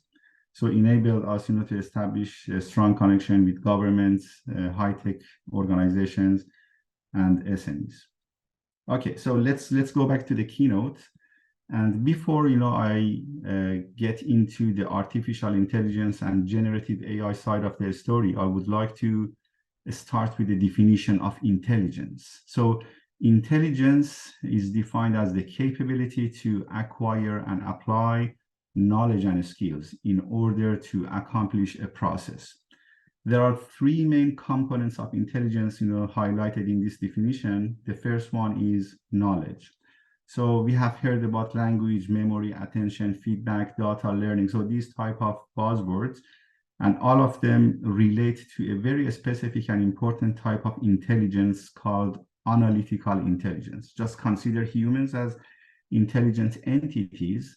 You will see, it is quite important to have a specific knowledge about some sort of tasks and activities. It can be a general knowledge that we learn in primary school or high school, but without having that knowledge, we will not be able to acquire and apply, for example, knowledge and skills, and we are not able to accomplish a specific process. Skills is the second important component. Experience, observation, process, practice, feedback, decision-making, experimentation. So these are related to a very important type of intelligence, which we call cognitive intelligence. So cognitive intelligence specifically help us in choosing the best next step in decision-making, right? But without having the analytical intelligence, we are not able to correctly choose the best next step. So you see, analytical intelligence and cognitive intelligence, they are complementary. The third component, which is quite important, is creativity, and that relates to the capability to acquire and apply knowledge and skills. So creativity, you could relate that to ideation, reasoning, problem solving, critical thinking, adaptability, imagination, innovation. And we have lots of processes in education system to identify creative students, for example, or for example, help students to be more creative. So all these relates to a very specific type of intelligence, which we call generative intelligence. And generative intelligence, is a type of intelligence that can help us innovate or generate, new content, or for example, new processes. Just think about, for example, a poem. Okay, so a new poem, could be related to generative intelligence. If this poem didn't exist before, for example, the concept of the car or airplane, or for example, a piece of art, all these examples, could relate on generative intelligence. So let's go back to the definition of intelligence, the capability to acquire and apply knowledge and skills. So all these three components, they specifically help us to accomplish a process. So a process is a very important concept, and it is defined as a set of related tasks and activities, to achieve a specific goal. As humans and intelligent entities, we have personal and business processes. For example, when you wake up in the morning, the first thing that you do, you make up your bed. So there's a process to do that. You prepare a cup of coffee. There's a process to do that. You want, for example, to apply for a loan. There's a process to do that. You want to change your phone number. There's a process to do that. Even adaptability to change, could be considered as a process because, that relates, for example, to a set of, tasks and activities, and there's a specific goal behind that. Processes, could be personal, could be business processes. They are the heart of organizations. And you see, this specific definition of intelligence, I formulated in a way that, highlights the importance of process and objective and goal. So analytical intelligence, cognitive intelligence, and generative intelligence. So these three types of intelligence, will help us accomplish a process. Just think about it, how important it is. So considering the definition of intelligence, now we can define artificial intelligence. So artificial intelligence, simply could define as the development and implementation of computer systems or machines that possess the capability to acquire and apply knowledge and skills in order to accomplish a process. So any system that is intelligent, could be considered under AI. But let's go back, to the three main components that we discussed in intelligence: the knowledge, the skill, and the creativity. So let's focus on the knowledge side, considering that we have a very important type of AI system called analytical AI. This specific type of AI system focus on understanding the research problem of understanding the data. So you have huge information, data, and then you want to understand it. You want, for example, to transform the data that you have into contextualized knowledge, right? It is quite interesting. Most of the advancement in artificial intelligence so far has been focused on analytical AI. So this is a very important type of AI system. Considering the skill, then we have another type of AI system called cognitive AI. So this cognitive AI will help us in decision making and choosing the best next step. Then consider the creativity side. We have generative AI. So generative AI is a type of AI system that can generate a new content or a new process, for example. And again, combination of all these three AI systems, could be quite important. There are lots of overlaps. For example, if you just consider machine learning under, the analytical AI, still, machine learning could be used over, the cognitive and generative AI. But it is important to consider, the high-level difference. Analytical AI focus on the problem of understanding the data. Cognitive AI focus on decision-making and choosing the best next step. And generative AI, this is the magic part. So, whenever you need something, it can generate that for you. It can be a text, it can be image, it can be a process, it can be a 3D model, it can be a diagram, it can be a piece of art, it can be an audio, video. So whatever it is, the generative AI can generate that for you. And that relates to the creativity part of AI, right? The fourth type of AI system is humanoid AI. And we have heard about, lots of advancement in robotics, combinations of software, hardware, and AI systems that they could, for example, handle the reception activities. They can play football, they can play ping pong, they can run, they can, for example, work in warehouses. Maybe you saw, the recent humanoid robots, in Amazon that, try and, help in the warehouse, moving, boxes, or the advancement in Boston Dynamics, lab. So lots of interesting humanoid AI. So that could be the future. And there are lots of predictions that in the next 5 to 10 years, we will see robots, humanoid AI, that it would be challenging to differentiate them between a real human. Just think about the opportunities there. But again, let's go back to the definition of artificial intelligence. AI can and should help us accomplish a process. So again, as intelligent entities, process is the most important part of the story. We have personal processes, we have business processes, but what is important and interesting, from the organization point of view is process automation, process augmentation, and process improvement. So this is exactly, the gap that we have tried to fill in our research center. So we help organizations, understand which processes could be automated. We understand, for example, challenging processes, ad hoc processes, and identify knowledge workers in the field. Then process augmentation could help them in decision making. And then any type of process, that you have, process improvement, will provide value for the organization, right? Okay, so now that, we understand, these definitions for artificial intelligence, we can discuss about, high level, few algorithms related to analytical AI, cognitive AI, and generative AI.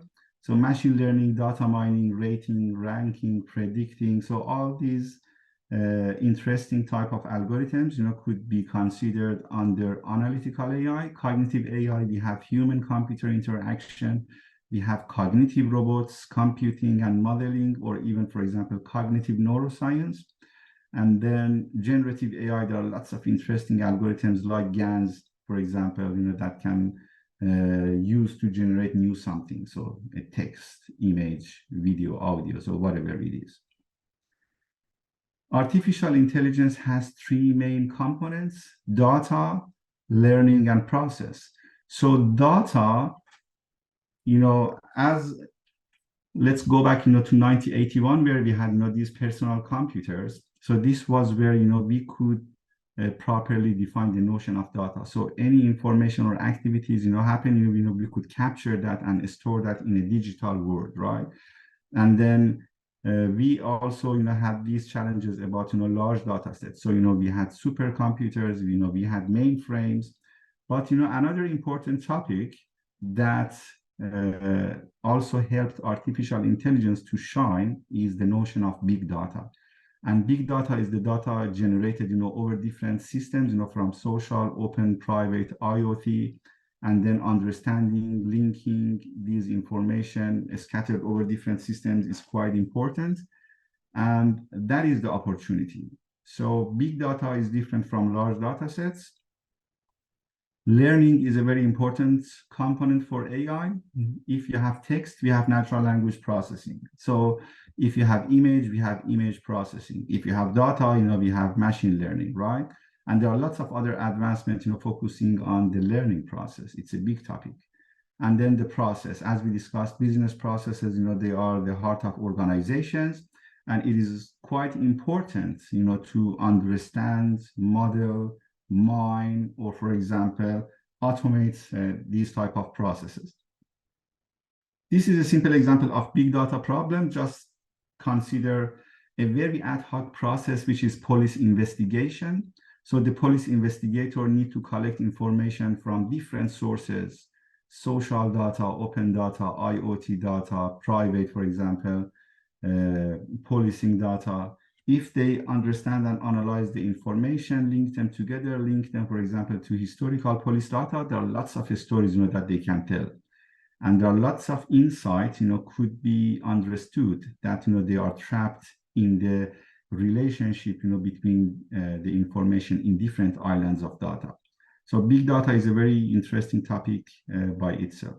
This is another example of a big data problem in a health domain. So for example, for detecting and predicting cancer, just think about an AI system, who would, for example, design and model, to predict or, for example, detect a specific type of cancer. So it will be really good to access information from business, IoT, medical research, social, and public health data, analyze all of them, connect them, and generate, enriched, connected information, could be, a graph, right? That is why big data is very important and highly related to artificial intelligence. I want to also highlight, high level, the differences between software engineering and machine learning engineering. If we go back, and have a look at traditional software engineering, which has evolved over time, in the past decade. So if you are a developer or, for example, a programmer, you know that, we started, from very complex models like spaghetti code into structured, for example, programming, modular programming, object-oriented programming, aspect-oriented programming, service-oriented computing. So you see, the concept of software engineering, has been evolved over time, right? Just think about, a traditional, software engineering model. We have a computer, then two input, for example, could be for the computer, the data and the program, and then the output will be generated. Let's say you want to generate the summation of two numbers, X and Y. So data could be X and Y. The program is a set of instructions to generate the summation, and then the output will be the sum of X and Y, right? And by computer, we mean, the resources there, like CPU and RAM. This can be a very complex program. Like it can be, for example, a database, right? So, you have a database, and then you want to create, read, update, delete, or query some information, right? Just think about machine learning. Machine learning is a bit different. So, you still have the computer, but you don't have any program. Your goal is to generate a new program by observing the data. So the input could be the data that you had, and then the output. So which means that, you have some sort of the sample of the output, you know the result, and then you have some data as the input. But your goal is to generate a program, that can learn from the data and generate the output. And then we have the notion of machine learning engineering, where, you just connect this program into the traditional software engineering. And just think about the opportunities. But what I want to highlight here is software and machine learning engineering in the age of generative AI. Now the game is completely changed. We have the computer, right? But you really don't need to have the data or program as an input. You just need to have a high-level description of the problem and then feed it into the computer. There's a generative, model there. It can generate data and program for you. And this is where, for example, you can ask systems like ChatGPT to write a code for you, optimize a code for you, for example. Or if you have heard about, GitHub Copilot, you just define, the problem in a very high level description manner, and it generates the code for you. So which means that in next few years, we can have top executives or business analysts who really don't have a good understanding of computer science, they can be a good developer as well. So that's, one of the good examples of how this generative AI thing, can work. So let's have a look at the generative AI specifically. So generative AI is a class of algorithms, models that can generate new content or process. For example, ChatGPT generate new text, the DALL-E generate new image, Valley generate new speech, GitHub Copilot generate new program. And in our research center, we have a new concept called Process GPT, and it generates new processes when if needed. So if you want to learn more about this Process GPT, you can find the paper which is highlighted at the bottom of this slide. Then foundation models. So they are the fundamental building blocks of generative AI. Just think about a normal, for example, ML model. You have the model, you have the input, and then you have the prediction. So normally you focus on one task. So what if you have a foundation model that can focus on different tasks at the same time? So a good example is ChatGPT. You can ask questions about law, about medicine, about health, about, for example, just think about it. So different tasks and different models. So that's why foundation models are quite important. And then LLMs, they are a specific type of foundation models that focus on natural language processing, right? And the model is quite simple. So even, just before preparing this slide, I had a chat with ChatGPT that generated, a simple chart for me, to help audience who doesn't understand generative AI understand how the model works. So, the diagram that you see at the right bottom side of this slide is generated by ChatGPT. As simple as that, right? So, you have the training data, you have the generator, you have the discriminator, and then the goal is to develop a model that can generate, for example, a new content, based on, for example, previous training models. Excuse me. So these are some examples of generative AI: text, image, video, audio, program, 3D models, music, games, animations. Just think about it, process. So whatever does not exist, but you want to have a model, that generates, that something. It could be a content or it could be a process.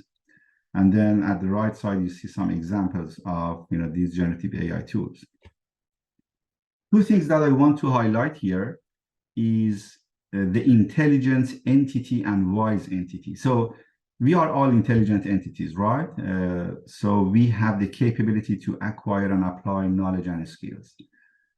The main difference between wise entity and intelligent entity is the capability to understand the need for collective learning. And collective learning is a very important concept. And this is defined as the process, that we transfer the knowledge to next generations. So you see, as humans, we built up, this education system. Our ancestors, just designed the education system, from primary to high school to university to facilitate transferring the knowledge into next generation. Even just if you go back to the definition of intelligence, that we had at the start of the talk, the knowledge side, for example, mainly reflect to the primary school, right? The skill side, mainly reflect, to the high school and undergrad university courses. And then the creativity side specifically relate into the research degrees that we have in university, where, we want to teach students, techniques like problem solving and, very critical thinking, right? And we are quite lucky, as humans, we are quite lucky, because, we have an abstract language, and it doesn't have to be a spoken language. So, for example, deaf community, they have an abstract language, they can use that to transfer the knowledge to next generation, right? But animals, they will be animals in 100 years, because they don't have this capability. This is a very interesting table, where I want to compare how this collective learning process evolved over time. So focusing on oral tradition, our ancestors, came up with a specific language, to communicate. Then written words, this was where, our ancestors, start writing, the knowledge on the skin of animals and then pass it to next generations. Printing press, we had big libraries of, printed books. So we all remember that, right? Industrial and digital revolution just changed the game. So back in 1981, we had the personal computers. And then after that, lots of processes has been changed. So for example, today you cannot think about any process that you can do without a computer. So, you either need a cell phone or a tablet or a PC or a laptop or something, right?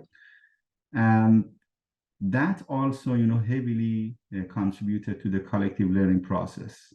We've seen the development in machines, using artificial intelligence, and lots of interesting algorithms used on, for example, websites like YouTube or, for example, social media that help, the new generations, for example, learn, quite quickly. So, for example, if you want to learn about a specific knowledge or a skill, there are lots of, courses available online.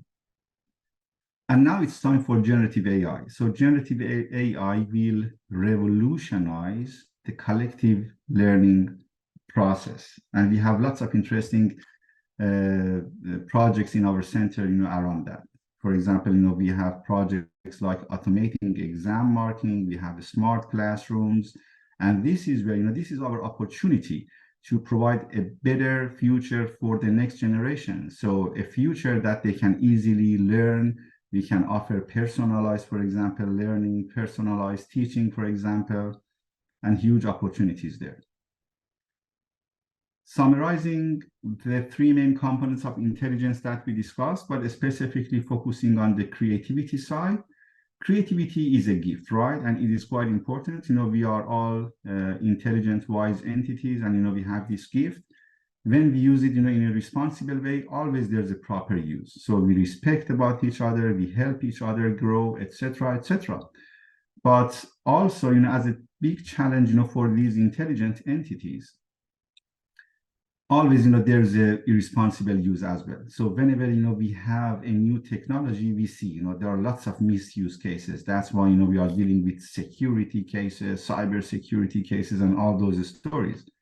So if creativity used in an irresponsible manner, there will be misuse, there will be criminal activities, then we need regulations. And the current version of law enforcement that we see today is just a result of that, right? But consider this. Let's say collective learning in the age of generative AI can generate a snapshot of all the knowledge and skills and best practices that we have, and let's call it general intelligence. You may also have heard about AGI, artificial general intelligence, right? So that's an AI system that has access to this specific general intelligence. What if we are able to augment intelligent entities with this knowledge? And then these intelligent entities will not be creative anymore. So there will be creative to power of creative, super intelligent entities, right? And just think about it. Is the current version of law enforcement is enough for controlling and handling, for example, all these different types of communications and new type of processes? Are we prepared yet? So you see, based on all these new technologies, there are new regulations, from different countries. And that's, the important part of that, because we should also, at the same time that we understand the opportunities using generative AI, but at the same time we should also think about, for example, misuse, right? So that's why regulations is quite important. So I'm very positive about the automation side. Automation is a gift for us, and it will provide huge opportunities for us. If you just go back again to 1981 when we had these personal computers. So it generated, it wiped out a few jobs, right? Job displacement, was a big story at that time. But after a few decades, when we go back, if it let's say erase one type of job, it added 10 new jobs to the system. So Just think about this. All these, tech jobs that we have today is just the result of, personal computers, back in 1981. So generative AI, based on my understanding and observation, at the same time, it will also provide huge opportunities for us. So automation is really good, but the challenge will be in augmentation. So augmenting intelligent entities with capabilities, that could make them, for example, more creative. And we should, be prepared for that. We should think about the implications as well. So highlighting some of the innovations, that we have in our research center, just to handle all these technologies that we discussed, from analytical to cognitive and generative AI. So we introduced data lake as a service, knowledge lake as a service, knowledge base 4.0, and process GPT. So this is an architecture of a knowledge lake as a service. Simply defining that, knowledge lake is a centralized repository that enables you organize the big data. So when you have the big data, you have different types of data, from different syntax and semantics. So you need to have different types of database management systems to store that, from relational to NoSQL. So if you just look at this architecture, starting from the right side of the figure, we develop a simple service. So a service is a program that is deployed on the web, and anyone who has access to the web can execute it remotely. You don't have to let's say install the program on your own system. You don't need to deploy it on your own system, right? So we designed a data lake as a service. What does it mean? So the whole system is deployed remotely, and then let's say you want to access to this data lake.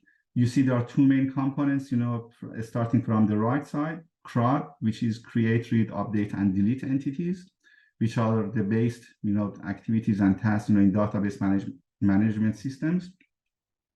And then we have the query component. So there is a service that, for example, let's say you want to create a new entity. So you want to create, for example, a new post on social media and then store it in MongoDB, which is a NoSQL database. You have a customer information, which is a structured data. You want to store it, for example, in a relational database like MySQL. Just, you tell the service, I have this entity, I want to store it on this, for example, database. You can read it, you can update it, you can delete it. There is another component for metadata. So metadata, trace all the activities. A very important type of metadata is provenance. So provenance is a very important concept in data science. It is defined as a story of a digital object back to its derivation. Let's say if I have a PDF file, excuse me, if I have a PDF file, then I can tell the story back to the derivation of this file, like who created the file, on which system IP address, let's say different versions of the file, who accessed the file, who contributed to the content of the file, how the, let's say, contents of the file evolved over time. So all these questions, could be answered using provenance. And then, we have indexing. So for example, we use Elasticsearch, to automatically indexing. And the interesting part of the story is the query side. So you can use this query in a form of a federated search on top of different islands of data. So again, go back, let's say, to the big data problem that we had. We had social, open, private, IoT, historical, business, private data, each of them stored in one database management system. And think about this, you have a federated search that can submit one query, but it will be applied, on all of the islands of data, and then you will receive, the several records, right? So federated search is quite important here. So this is available on GitHub, open source, and was published in CIKM. If you want to learn more, you can use the link on the bottom of this page. Data Lake as a service focus on the problem of organizing the data. So it really doesn't matter what application you are focusing on. Is it the signal processing? Is it the security? Is it information system problem? Whatever it is, you are dealing with big data, and then you want to organize the data. So specifically, when you generate the data, we call it raw data. So you want to store it as it is. And data lake, is the starting point. The next innovation that we introduced in the center is knowledge lake. So knowledge lake is a contextualized data lake, right? So if you store a raw data, how you can transfer it into, let's say, contextualized data and knowledge. So you see the architecture is very similar to the data lake, but in the middle button, we have a layer curation service. So this curation service extract information from the raw data, enrich them, link them together to form a graph. Simple example. Let's say you just drag and drop a tweet from Twitter. So recently the system is called X, but previously called Twitter. So Twitter has a tweet has a text. From the text of the tweet, you can extract keyword, name, entities, part of a speech, sentiment, topic, whatever you can extract. So these curation services are trained in a specific way that they extract anything from text, from image, from metadata, so whatever data that you have. Then enrich the information, then link the information together. So at the right side, you see a knowledge graph, and then you see there are yellow circles. So these yellow circles, they are the raw data that you have in the data lake. Like, for example, let's say this one is a tweet from Twitter, and this one is an email, right? And then let's say both of them, they include the mention of a specific person, someone, right? If we extract that information from the text of the email and then the text of the tweet, this could be connected. So this is how, the linking services, connect these information and then form a graph. So here it is the important part. We represent knowledge lake as a contextualized graph, because the factual information is quite important. So the relationship among these entities provide a huge insight for us. So the goal for knowledge lake is to automatically contextualizing the data, the raw data that we have in the data lake, right? So again, this one published in VLDB and available on GitHub if you want to learn more about the knowledge lake. But the goal is to automatically transfer the raw data into contextualized data and knowledge. Very important task, very big task. So more than 10 PhD students in our center specifically focused on this process, excuse me.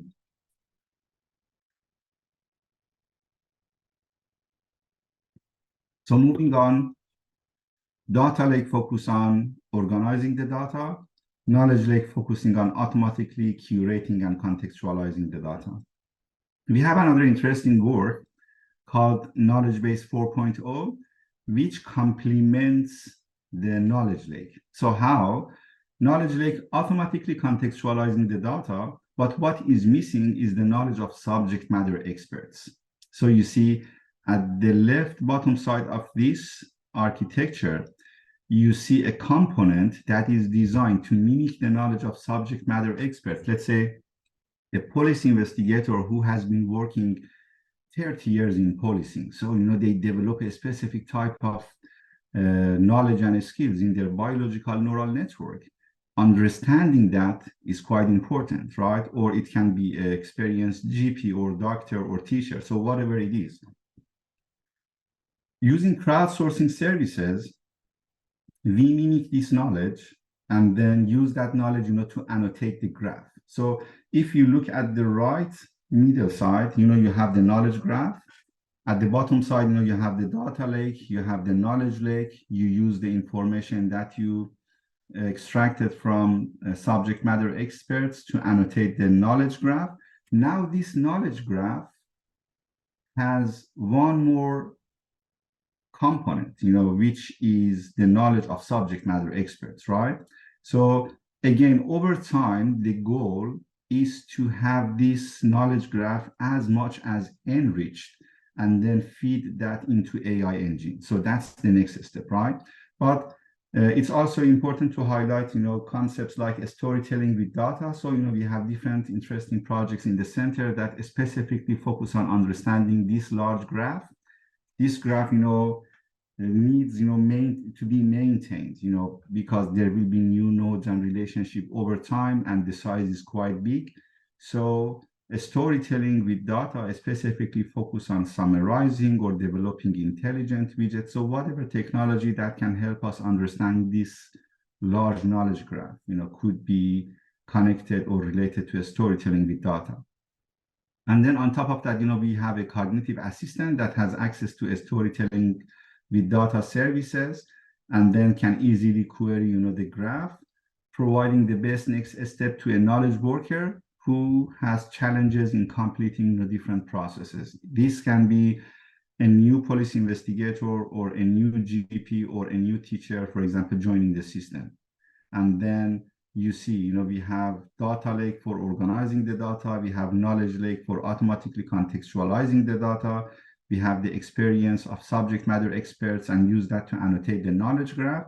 So we have lots of interesting algorithms developed to provide best next steps. So one of the interesting one, we have a project called Cognitive Recommender Systems.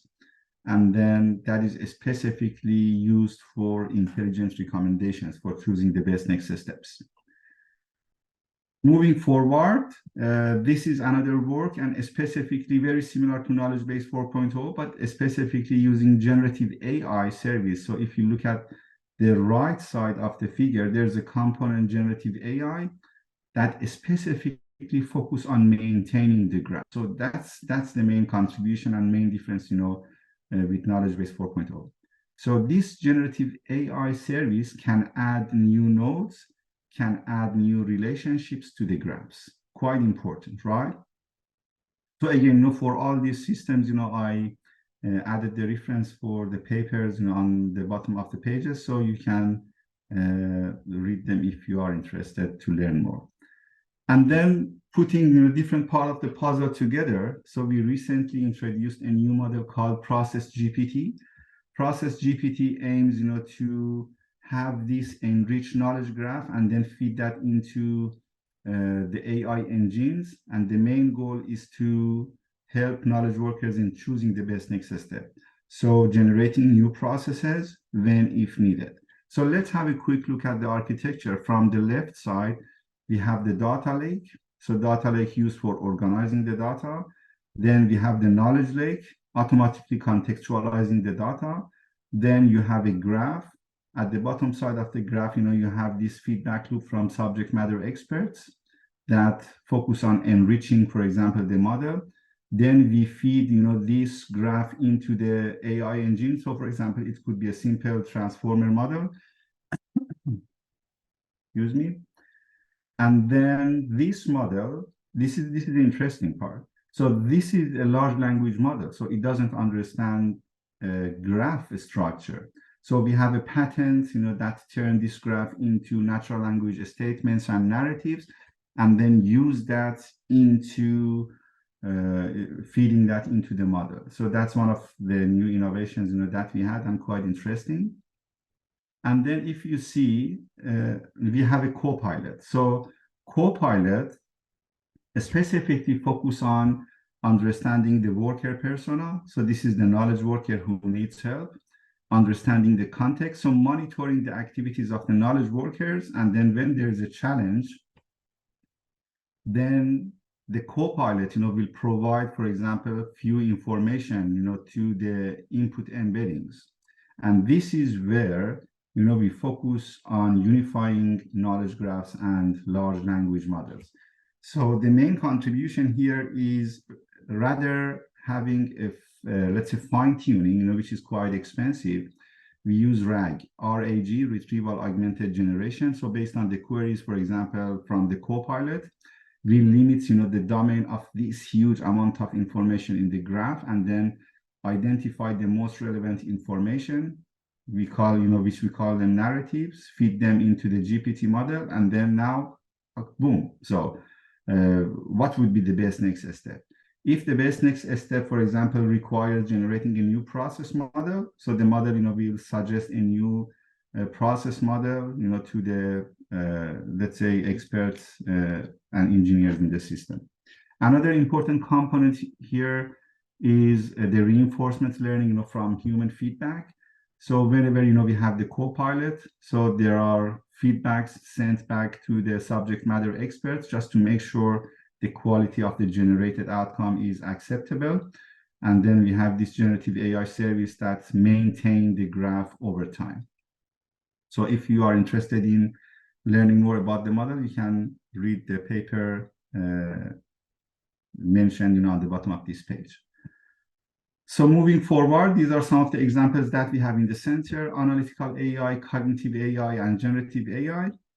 And then I think it's quite important to highlight, some categories of work related to generative AI and signal processing, right? So generative AI, if we go back to the definition, it can generate new something. So it can be a content, it can be data, it can be image, it can be a model, it can be a process. Just think about that. So I highlighted a few interesting applications here, from data augmentation to feature enhancement, anomaly detection, predictive maintenance, adaptive signal processing, encryption, efficient coding, for example, real-time translation, and even biosignal processing. Each of these applications, could benefit from generative AI. So for example, data augmentation is a very important, for example, part of the data science activities. And then most of the time, the available data is scarce and expensive. So we have very interesting projects in the centers, that we generate a data set, from scratch using generative AI. And then using reinforcement learning with human feedback, we make sure that the quality of these synthetic data set generated, is similar, to the real one. And huge opportunity, for, data science, ML, and AI applications there. Just think about, other applications that's highlighted here. And here, I put some of the examples for generative AI in modern communications and information security. Model communication, just think about synthetic media, real-time language translation, enhanced data compression, voice cloning, information security, healthcare, creativity and design, and automation and control. Just, for example, think about signal optimization for autonomous vehicles, huge opportunity for generative AI in those systems. In healthcare, just think about drug discovery. So recently, one of my brilliant PhD students, won the very prestigious Google PhD Flowship, and the project specifically focused on generative AI and drug discovery. Just think about, for example, applications. I have another student specifically focusing on ECG and imaging data synthesis, but the goal is to fix the problem of data imputation.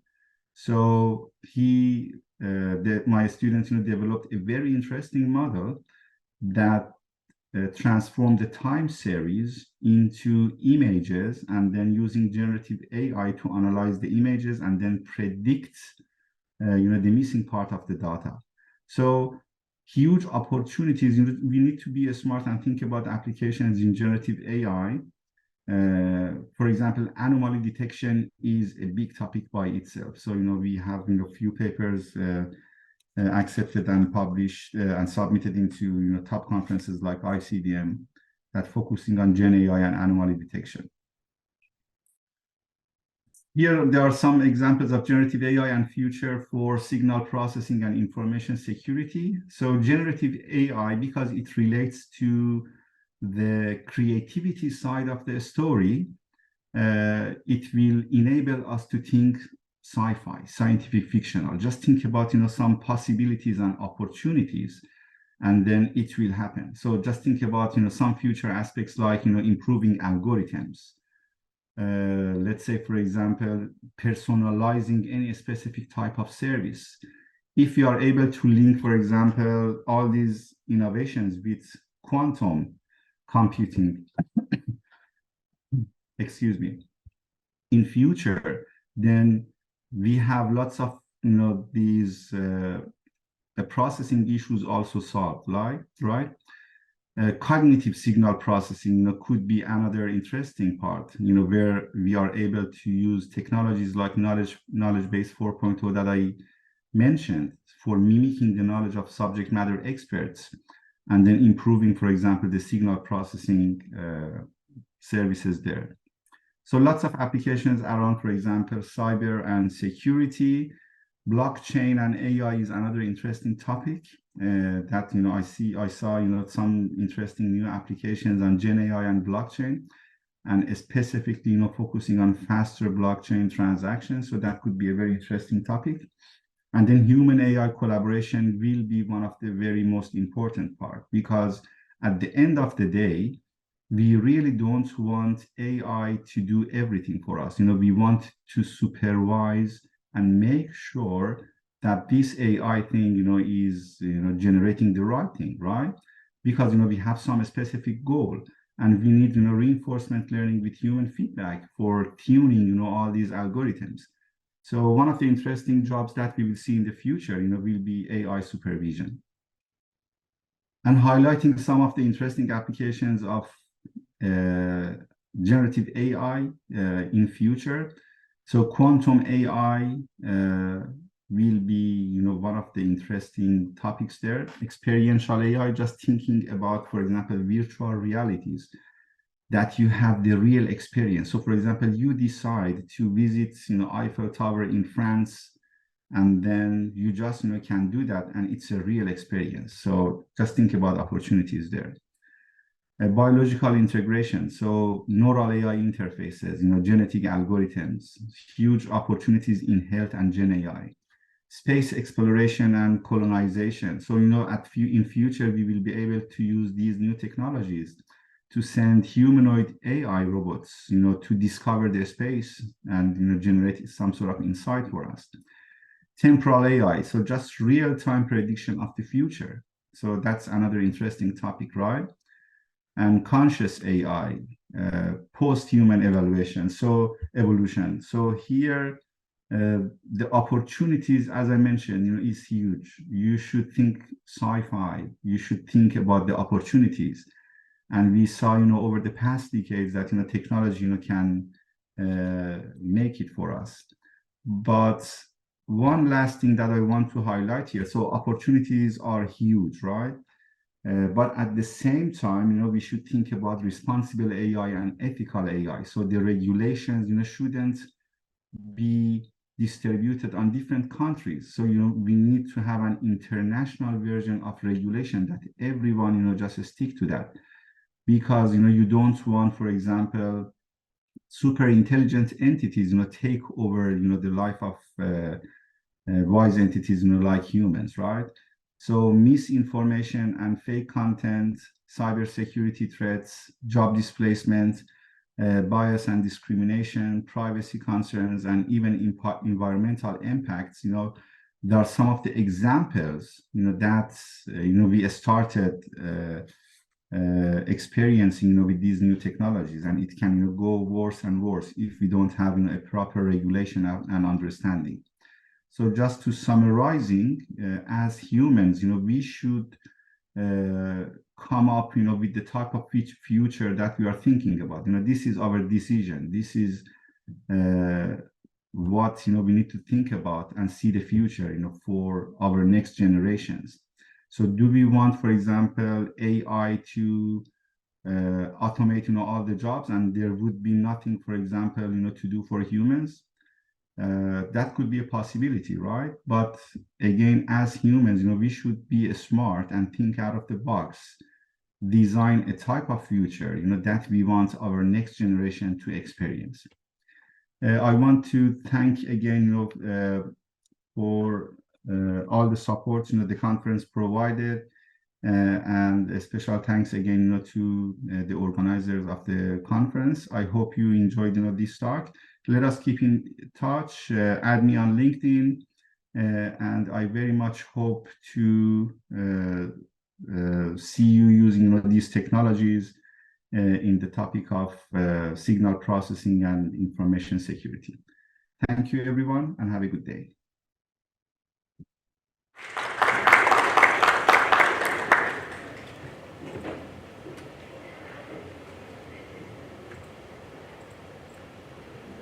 Thank you, Professor Amin Beheshti, for such an inspiring talk.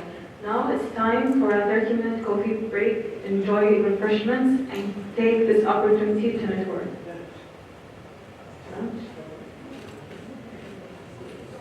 Okay, then it's a lunch break. Thank you.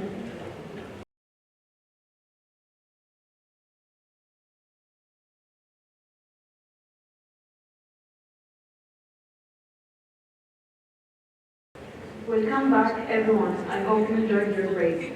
Now we dive into an engaging panel discussion titled She Tech, Women's Contribution in the Field of Information Security. The speakers are Marwa Marzouki from Emirates Global Aluminium, Taba Ahmed from DESC, Fatma Fadlan from ABC Bank, Afra Mansouri from Digital Dubai, and the moderator Mana Darwish from University of Dubai.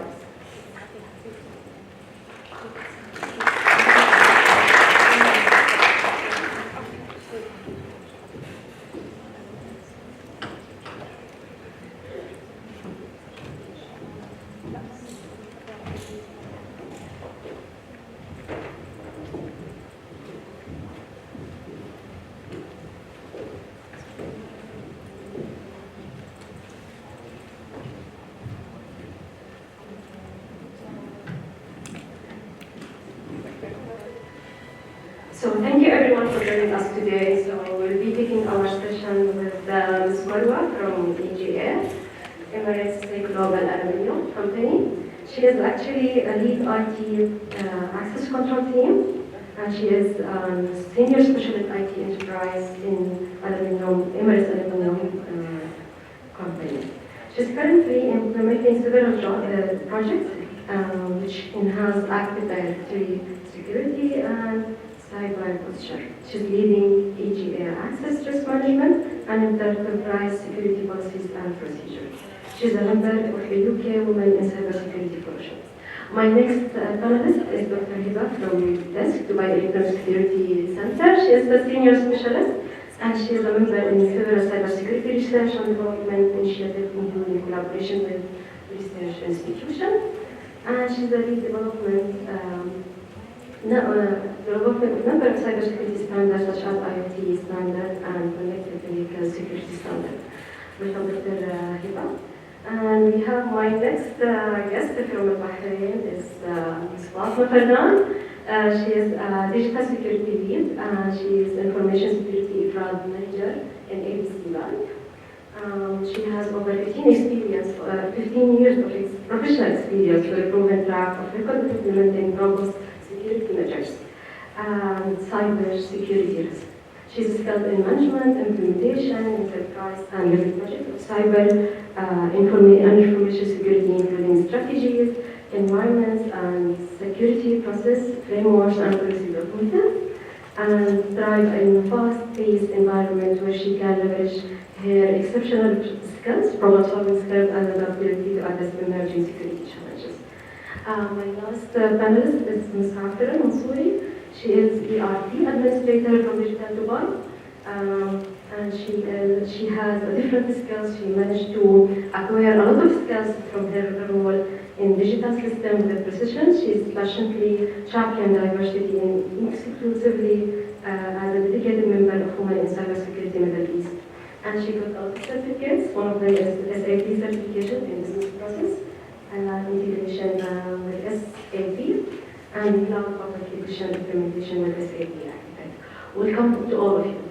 Marwa, if we would like to start with you. How have your experience in Emirates and global aluminium shaped your expertise in cybersecurity? In particular, what are insights you can provide about securing an industry like aluminium manufacturing based on your experience?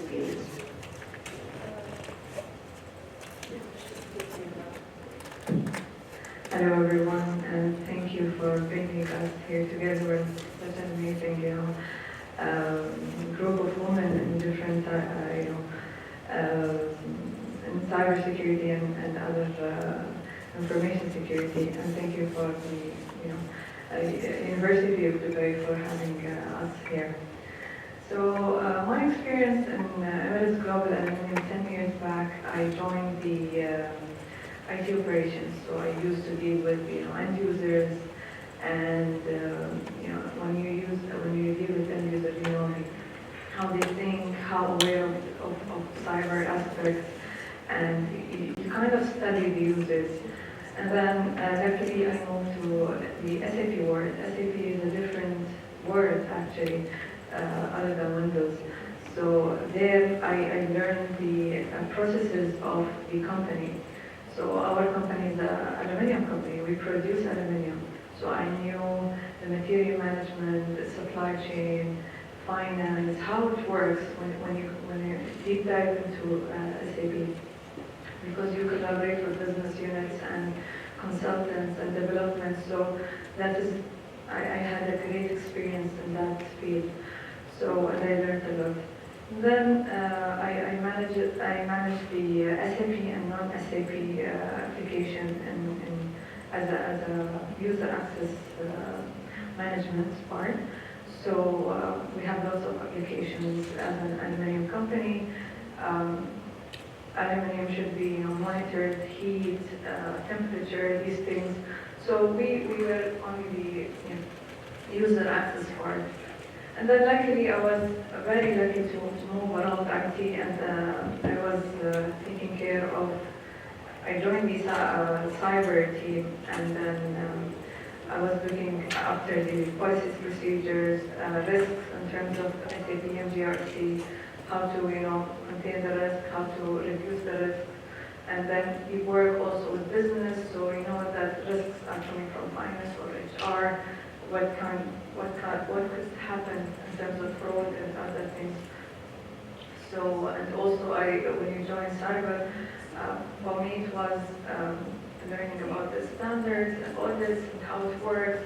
So it's, I'm actually lucky enough to go around and learn all of those new things. The other part of the question, the aluminum industry, the process of creating aluminum is based on an old technology. So all the manufacturers use the same technology, but the difference is the demand of the aluminum, and then the dependency on each smelter to produce more aluminum.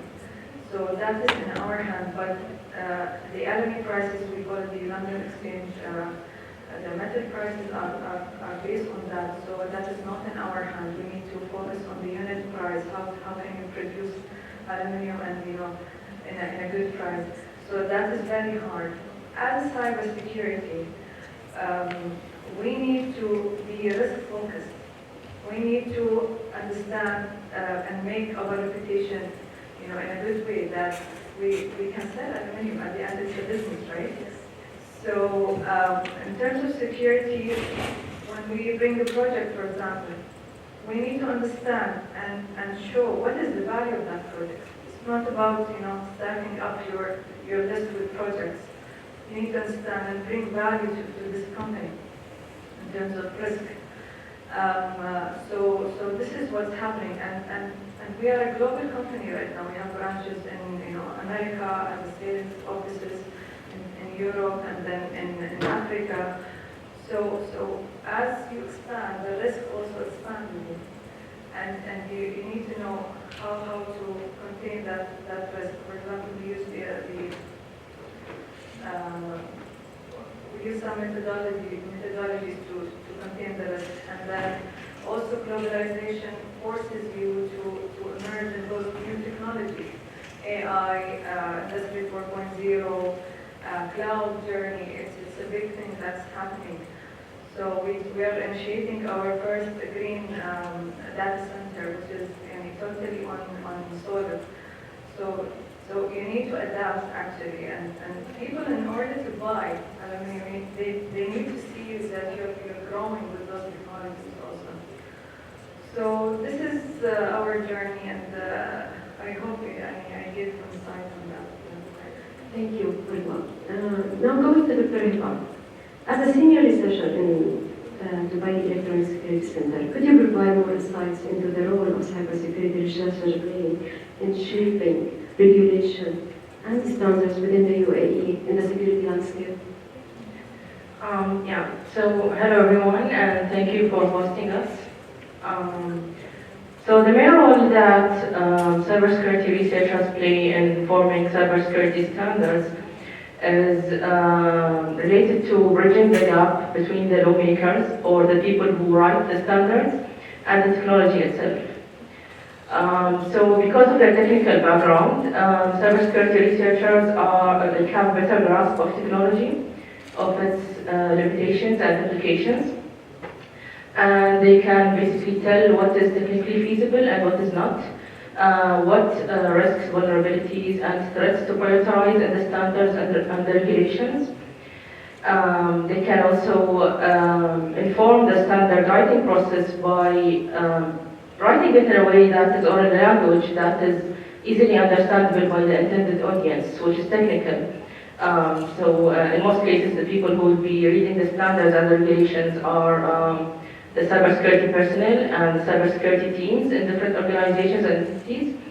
So the standards need to be written in a way that is understandable by them and that they can use to implement.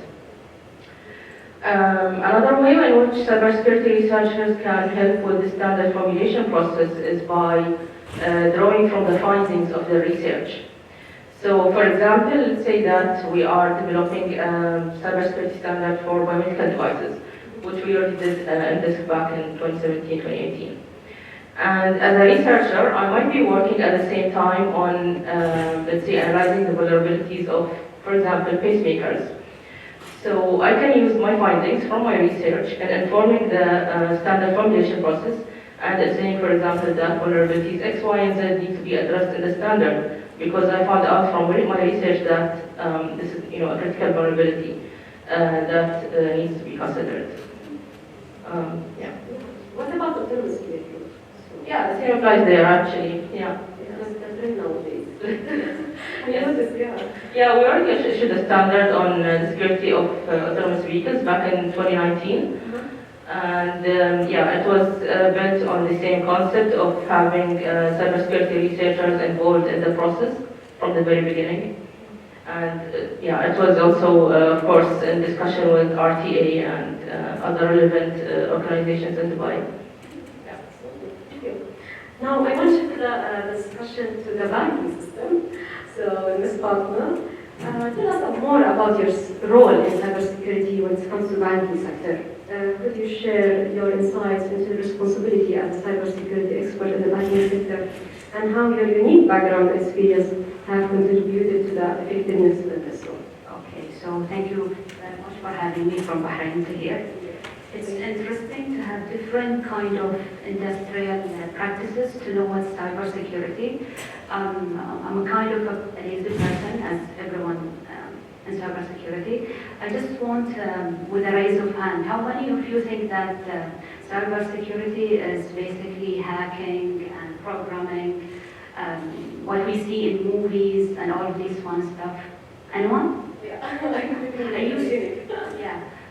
When I was young, as all the students here, actually this is what I thought. And all the boring subjects that I used to have in university about governance, about ARP, all of these subjects means nothing to me.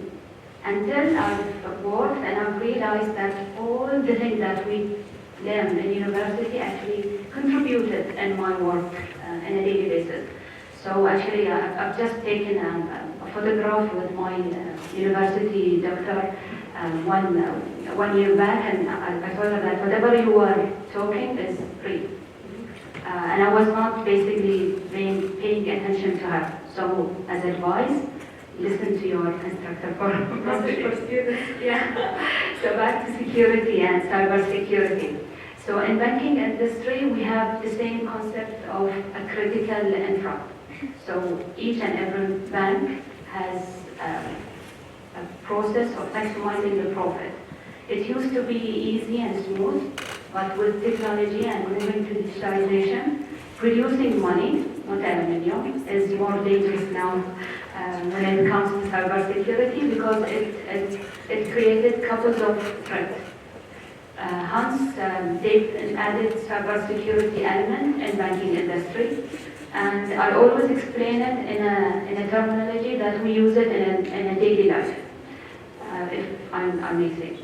Okay, so just to clarify how cybersecurity works, my mother used to have issue with the front door of our house. Every time someone is not locking the door, and she could not define who is this person is, which one from my brothers. And previously, 5-6 years back, she was not having the technology that to find out who's keeping the door open. So one day she thought that we need to put a webcam in front of the door. That day, my brother basically kept the door open, and at that day, my mom asked him, "When did you came back?" And he said, 11:55. He was very much precise. After opening the cam, my mom found that he came back 1 o'clock a.m. in the morning. He is the one who kept the door open, and basically, while he is entering, he broke the plant. My brother can walk now after that incident. However, this is what cybersecurity is: defining your critical infrastructure. My mom knows that basically she wants to know which door that basically may cause a thief coming into our house. So this is our main door. So she wants to know who did that. So detection, cybersecurity. So this is the way that we are trying to find with a camera. And then she found out not only who kept the door open, but she found out that basically he broke the door, they broke the plant, and he lied when it comes to his time. So this is what cybersecurity is.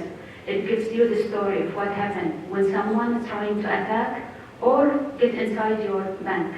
So that's in a nutshell what basically cybersecurity when it comes to banking. Because cybersecurity as old-fashioned is basically knowing your computer system and network and preventing others from accessing it, disclosing information, causing an incident, causing by a threat actor, by a bad person. So to continue with my mom's story, she thought that she has to install another camera in the kitchen to know who is keeping the door of the fridge open. So that's lesson learned. This is what we are doing in the banking industry. After we know the whole story, we decide, okay, not only here, we have to check there. So that's in a nutshell what cybersecurity and the banking industry. Of course, we have the research or regulator that help us in shaping the way that we are dealing with cybersecurity for banking industry and financial. It's central bank of each country, and so on and so forth. That is going on? He's still working. Thank you for this insight. Coming to Afra. Afra as a junior professional and then graduate in cybersecurity, your profile is quite impressive. Could you tell us more about the factors that motivated you to pursue this career and how you plan and develop your career at this point? Thank you everyone for coming to this panel discussion. For a start, what motivated me the most is myself. So starting by yourself and having commitment and reaching to the position that you want is the key aspect that will motivate you. So, and for my goal is to be the next CISO. Being the next CISO isn't that easy. It takes up to 10 years or 20 years. So commitment is another motivation, and it's an important factor in reaching to the position that you want. So it doesn't come from myself too, it comes from also leaders, working with leaders. As you know, I'm a member and woman in cybersecurity in the East. So having mentors and leaders who guide you throughout the whole process is very beneficial. So inshallah, I think by 1 month or 2 months we'll be graduating from this program. But you know, like for me, I really enjoyed being with my mentors. Why? Because each question, like even if it's a simple question, asking them, for example, what is the certification that I need to do to become a CISO? They didn't like, say, no, you can't become a CISO, it takes time, no. They were like, no, you have to be committed, try these certifications, and it will, you may be the youngest CISO in the future, inshallah. This is my goal. So, this is the key aspect, and connections. Connections is the most important thing. If you're trying to lead in cybersecurity, try to know everyone in the cybersecurity field. For me, when I started in cybersecurity, I connected with the top leaders in cybersecurity. For example, Dr. Bashar Belushi, Dr. Ahmed al-Kitibi, whatever. Connecting with all of them is the most important key to get motivated throughout my journey, inshallah. Thank you, ladies, for all this insight coming from different sectors. I'll go back to you, Marwa. So, as a woman in a traditionally male-dominated industry, such as aluminum manufacturing, can you share your journey and experience in breaking through barriers and establishing your role within this industry? I know it's kind of difficult in factories. It is a male-dominant industry, but since I joined 10 years back, we had EVPs of female EVPs, for example, senior managers, HR senior manager, she was still a lady. So it was there. The mentality in the UAE is not actually well established of females. So when you go join the industry, it's not something different. They treat you well. So it's not different, and it's not difficult. We have lots of ladies, engineer ladies in the plant. They work under the sun, and they move and they drive those small trucks going in. So we as ladies in the admin building, we learn from them. We see how difficult it is difficult at the end for a woman to stay in the sun or to go back and forth, and sometimes you don't have facilities for women, you don't have private bus for women. It's good to have your rights. It's not the best thing to go and compete with men, but it's good to work with men and to have your rights. So, for example, after sometimes they requested private buses for ladies to go inside the plant. We have a big plant inside our field, so women wanted a private thing, so it's good. I'm actually against being competing with men and being, no, you are a woman at the end, but you can have your right and work and compete in terms of learning and these things. So in our field, especially IT, we have lots of ladies, and it's nothing strange, and we do not struggle and fight. You fight to learn, we fight to have projects and things, not to fight and have your rights, especially in this country. So it's very easy. That's lovely. Dr. Hiba, I know you are a senior researcher and you have worked in a lot of research and initiatives. Can you know more about that? Yeah, so over the years at the Bioelectronic Security Center, we have worked on a number of collaborations with universities, and we have launched calls for research, internships, challenges and competitions, in addition, of course, to our own internal research projects.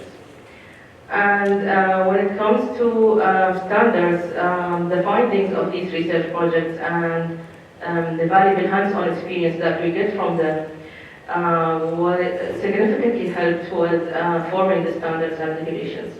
And as I said earlier, in telling or knowing what is technically feasible and what is not, and anticipating and predicting future cybersecurity risks so that we can address them as early as possible in the standards and regulations.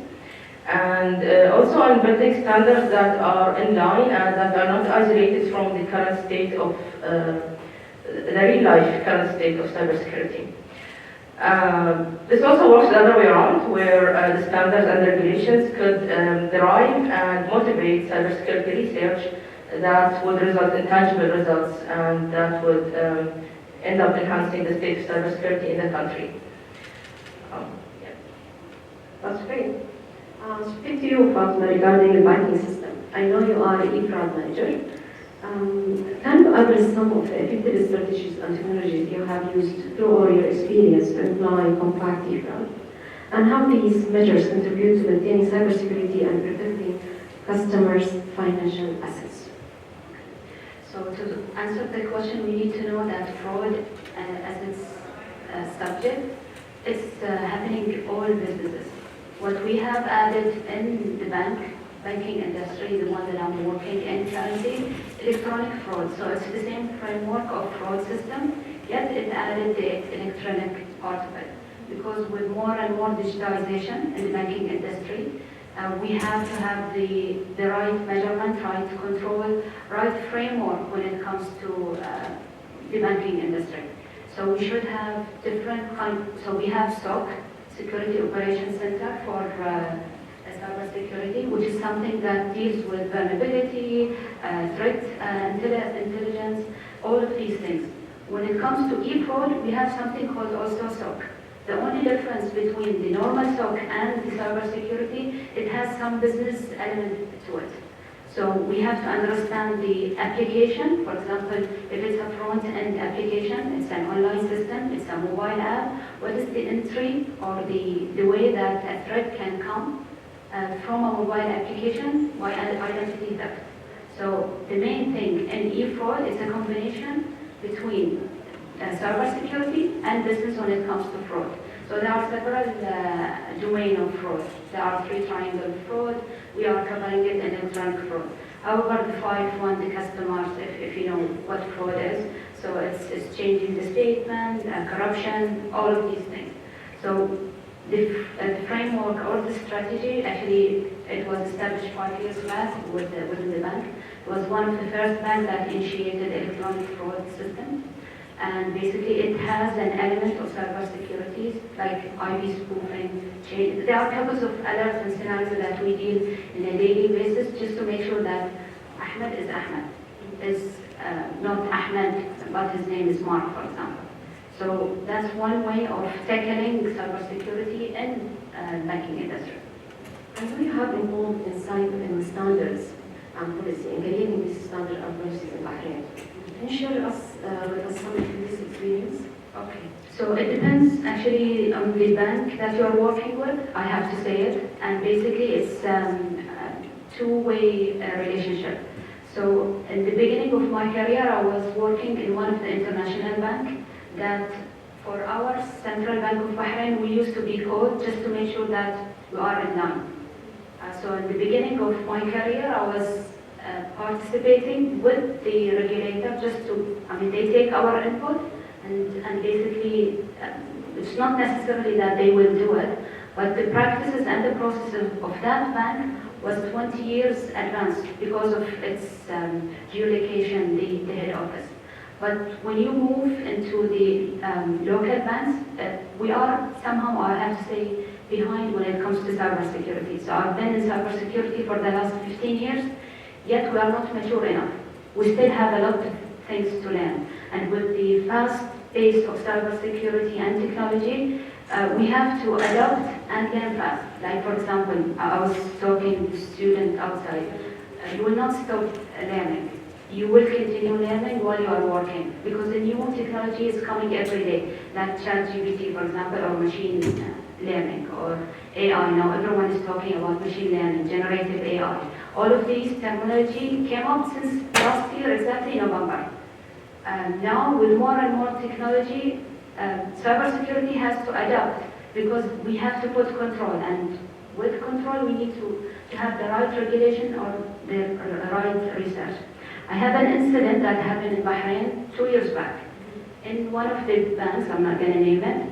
Because of that bank incident, another regulation came out by Central Bank of Bahrain. That bank has a ransomware. How many of you know what ransomware is?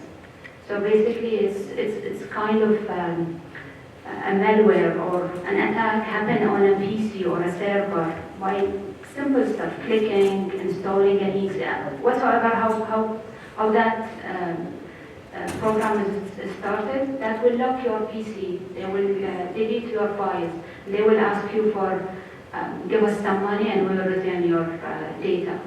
And for that bank, it took them almost 6 months to return back in BAU, business as usual. Because of that ransomware, and they did not get the right control that the central bank was basically pushing us to do, like backup. If they had backup, they wouldn't have that issue for 6 months. They actually stopped their system for 3 months to get back to normal 6 months, and because of that bank, we were hit with another regulation with, and normally central banks give some time to do so. Within 1 year, you have to comply with it, otherwise you will be fined. So that's how serious, if you did not work within regulation, it will hit you. Of course, the reputation of that bank is somehow damaged. A lot of banks stopped working with them. It's more than money. It's more than, I mean, it was all over the news. Well, no one named the bank, but everyone knows the bank. Yeah, that's how serious cybersecurity when it comes to banking. Thank you for the insight. Coming back to you, Afram, I know you are raising awareness about cybersecurity. I have checked out on LinkedIn. So can you share some of the experience in promoting cybersecurity awareness strategies you have found effective in educating both individual and organization in cybersecurity practices? So for start, cybersecurity awareness is very critical in any organization. Even though you didn't study cybersecurity, you should have at least a brief background about it.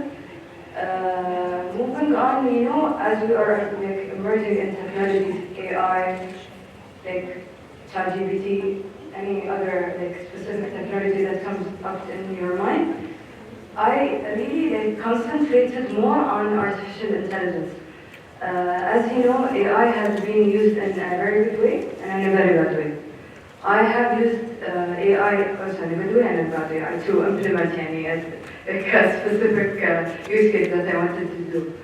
So AI tool is free online. It's on Play Store. It's in any Apple or whatever you can call it. So I used an application, I won't name it, to generate pictures of a person. Like I can take the 3 girls that are in front of me. I can generate an image just taking their facial features and generating the image. But if you think about it, if we're moving in the digital world, using this image can be used in a good way and in a bad way. I can use it just for you, and I can use it in other aspects. This can include different maybe criminal aspects, maybe stealing identity. There's lots of things can come up in your mind. So just specifically telling organizations or individuals to have a key understanding how cyber awareness works is critical, as I said. And training should be done in organizations or done individually. Even though if you put your feet in the field of cybersecurity, you won't come out.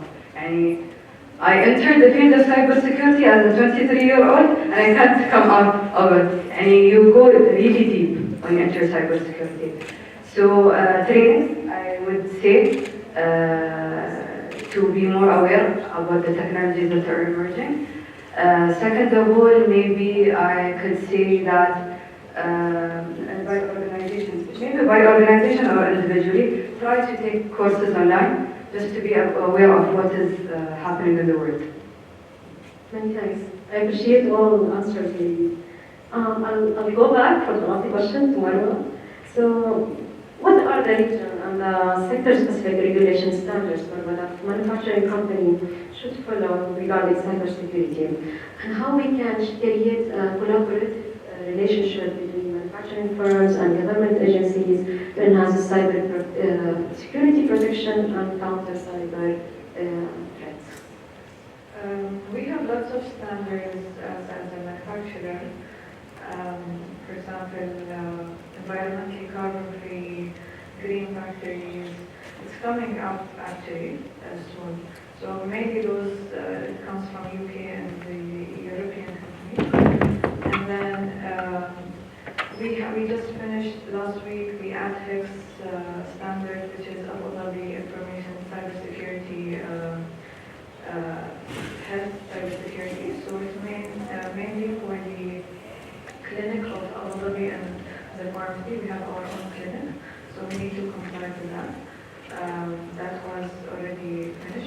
week, we had, for example, Tysex. We sell aluminum to BMW in Germany. So we need to be complying with their standards in order to sell them aluminum. Because also we sell the premium aluminum, the world's best premium aluminum in the world. So we need to adhere to that. Also, Sticky Pack is against the Terrorism Act in the US. So we need to, in order to sell them again, we need to adhere and pass their standards. And lots of other regulations that we are working on. Also, recently I think the UAE, they just rolled out the information like so that is we are preparing also for that. The second part of the question is regarding collaboration between agencies. Right. See, the threat actors and their stakeholders are moving very fast, faster than us IT professionals. So, having said that, we need kind of central body or something that collaborates with not only government entities, all the entities to share information, to know what is the latest attacks and how to overcome them. So we have a cert in the UAE, but I think it's more on the federal entities, and we recommend and wish to have it extended. We have it actually, but it's not that.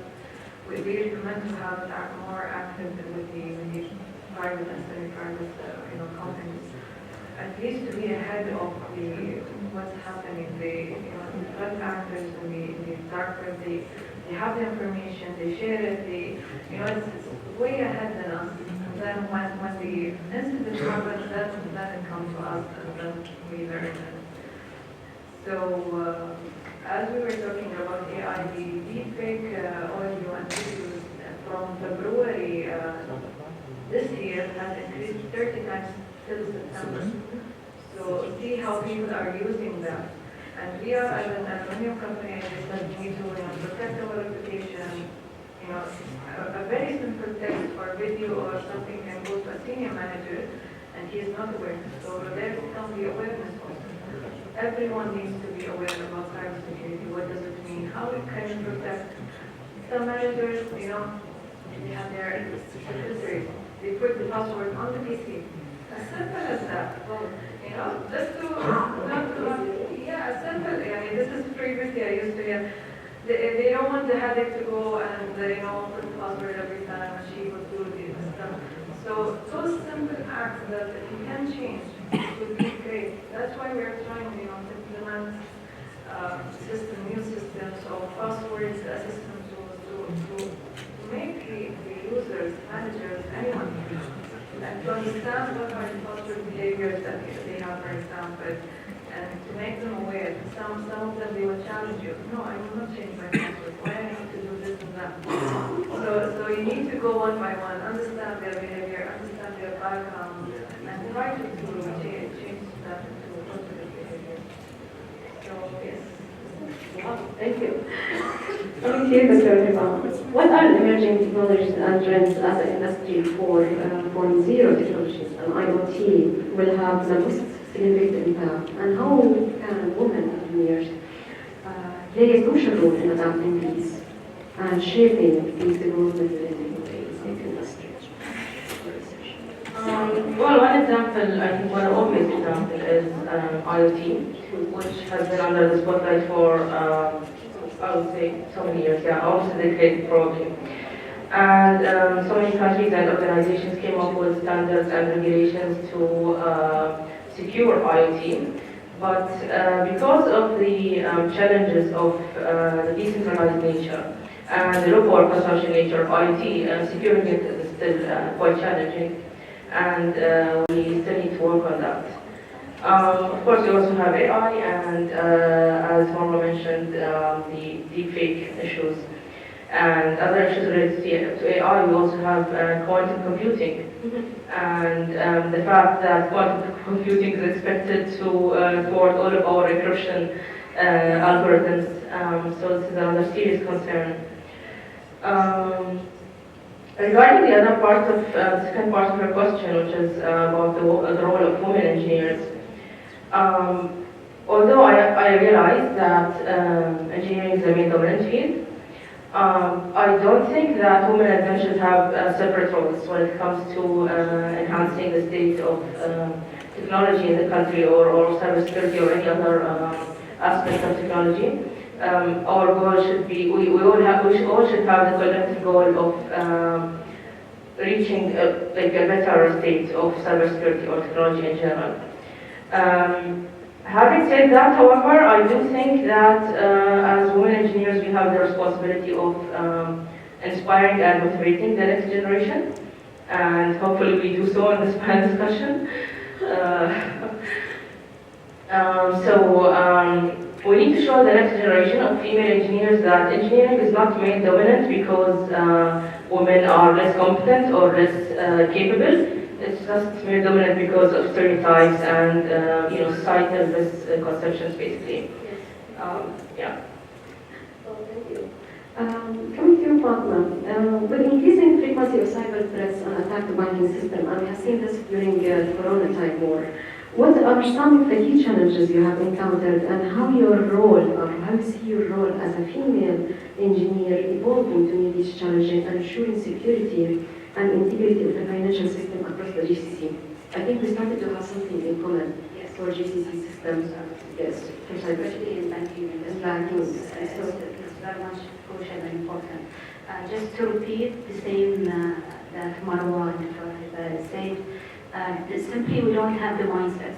This is what I always say, that we have the right technology somehow, we have the right tool, we have the right regulation researcher, we have the right mind as well, but we don't have the mindset. We still have people that write their password under the keyboard, or basically as simple as showing everyone.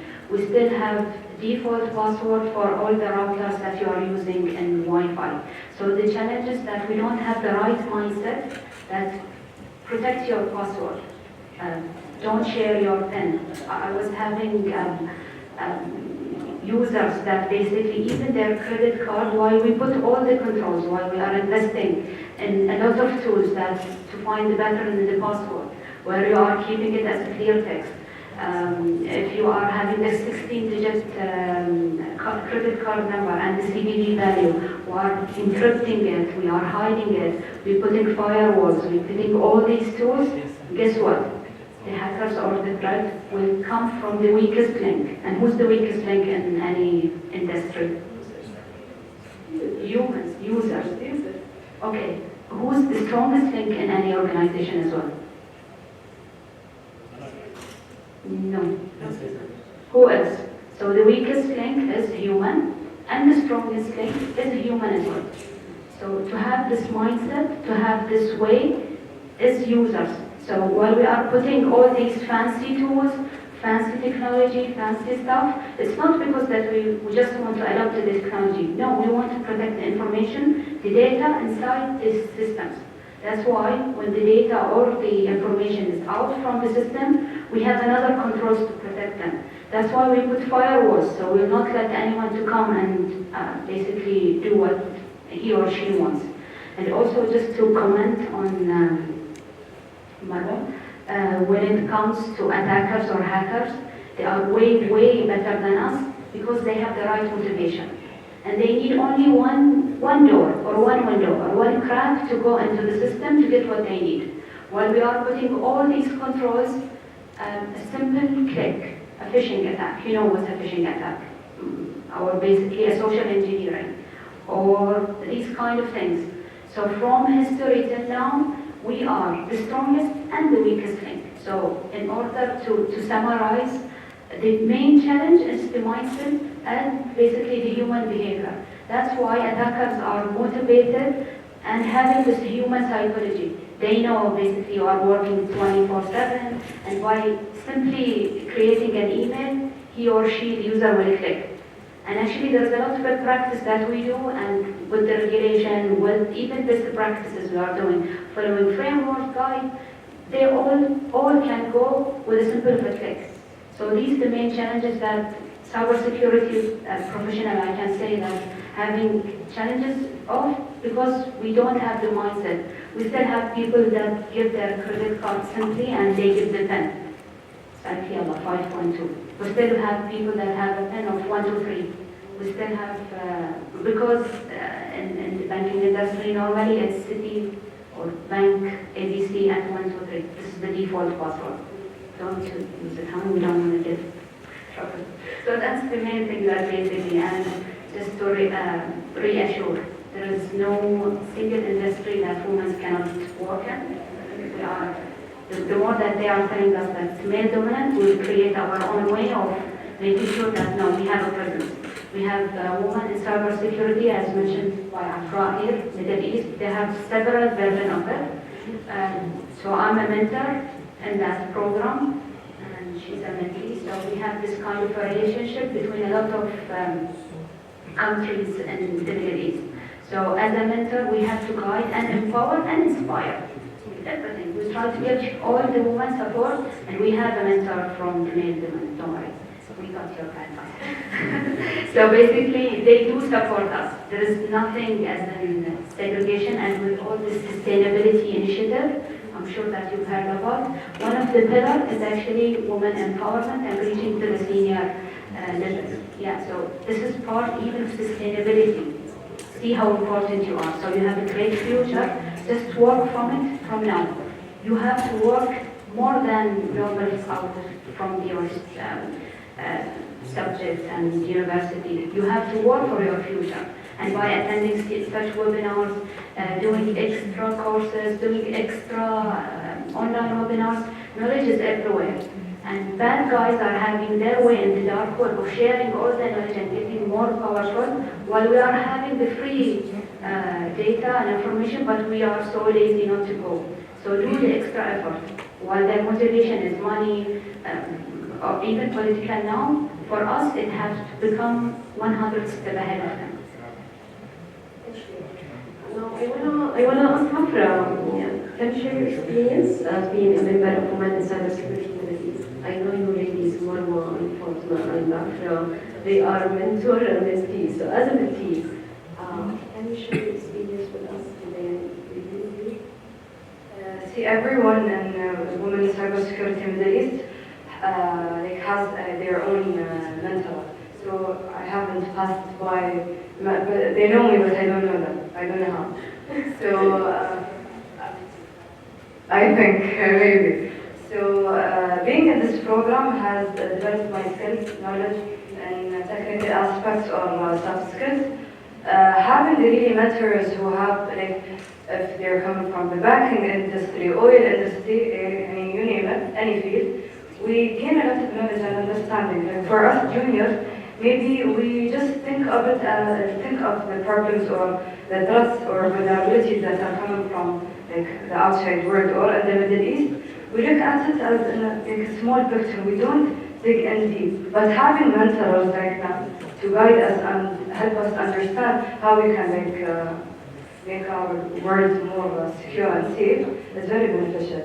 Like I see, when I entered the Women in Cybersecurity, I was like, I had commitment. I was like, خلاص, I'm going to write. I'm going to be the next CISO. The next gen. I specified the youngest CISO, but I think I can't be the youngest CISO because after 20 years, I maybe I'll be 30 or yeah, minus 30. So having that, like having my mentor and having Dr. Rima Shemari, who is the leader of Saudi Arabia, not Saudi Arabia, Kuwait, an oil industry. Having her lead me, even though she's not my mentor, was very beneficial for me. Like I had more confidence in speaking up and like in security aspects. I had clear understanding of how a CISO might work in an organization. So she really in detail specified that I need to understand all the OS ideas. So maybe some of you don't know like my experience before. I have worked in many like government and semi-government areas and private.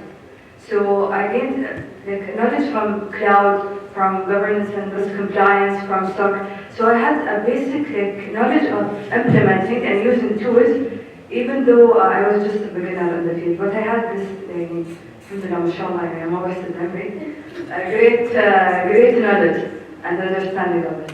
So really, inshallah, graduating from this program will be very beneficial for me and for my organization, and this will take key goal in my career, inshallah. So, Marwa, what do you think about the women in cybersecurity in the East? So, how we can encourage our students to join them? What's the program? What is the benefits? The team here are more experienced than me. How did I know them? There was a program initiated by the Armani UK embassy in Oman, and they had a program, they got cybersecurity women in the Gulf. So they gathered all the ladies who have experience in the Gulf, and we gathered in Oman. We had some groups, syndicate groups that we do, and each group will do a project or something, awareness group, innovation group. So from there, with me, where available also, I knew them. So I think after the girls start work, I'm not sure if the requirement that you have experience or not, but it's good to have people who are, who want to learn and to see other experts in the cyber field. So from that, I knew this group, and as stated, Dr. Reed Machinery and other founders, they started this voluntary group that they support women in the Middle East. They share conference, so I knew those ladies from the group. So I said, hey, who wants to join this panel discussion? So it's a great thing that you know people, you learn about new technologies, events around the world. Even they offer, whoever wants to come to the UN and speak up who wants. So it's a great platform that they have. It's totally voluntary. And you see women, encouraging each other in that field. Yes. And it is recognized. Do you have anything to add for this commission program? Just a small comment. Again, mashallah, all are saying all the great thing about the program, but success is contagious. So when you are with a group of smart, ambitious, you see this lady is attending this seminar, this lady is speaking in this. It's a platform that basically push you to do more.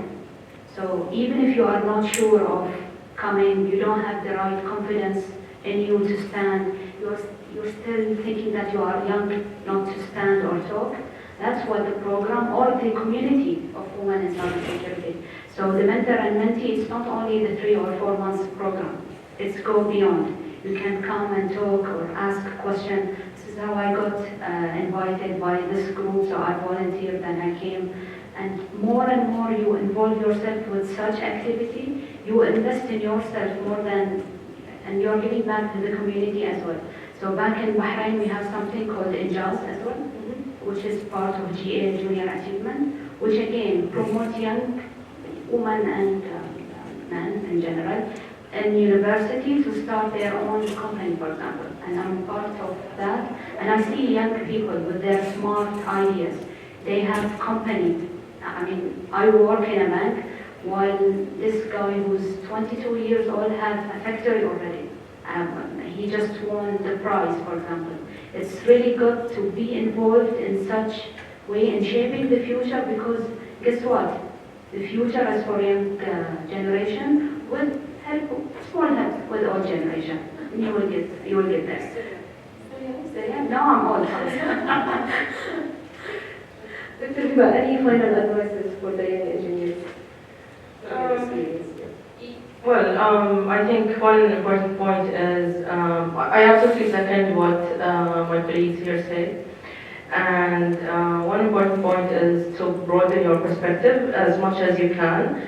Don't limit yourself to the limits of your courses and your specialization. I started as an electrical engineer, electrical and electronics, and I did my bachelor's and master's both in electrical and electronics engineering. But when I got a job in cybersecurity and cybersecurity research especially, I decided to kind of merge my interest in electrical engineering with cybersecurity, and I ended up doing my PhD in hardware security and trust. So kind of an in-between specialization. So try to, as I said, broaden your perspective, try to carve your own path, follow what interests you, even if they don't belong to the same discipline or the same specialization, you can come up with something on your own. Yeah. Thank you. Thank you, ladies, for this insightful answers and sharing these experiences. You would not add one remark? Yeah. Small remark. One small remark, yes. One. Okay. So in the beginning, I also got a job in cybersecurity, but then because I was working in a bank, I've decided that I have to study a CAT, Certified Account Technician. So within 2 years, I can go, actually, I've done it, so I can be an accountant now. Also, while I was working, thinking that there's a lot of things related to project management. So I've done PMP, Project Manager Professional. So the more that you are working, again, I'm repeating Dr. Hiba advice. Do not limit yourself, okay, cybersecurity. Discover your skill. While you are working, you will know that, okay, I need to explore something here, which will help you the whole journey. So again, I've done also fintech. I've done a lot of things just to make sure that when I'm sitting in a meeting with bunch of people who saying words that I cannot understand, now I know what they are talking when they're talking about accounting statement, balance sheet, all of these things. While I'm major in cybersecurity, I still can go and say, this is not right.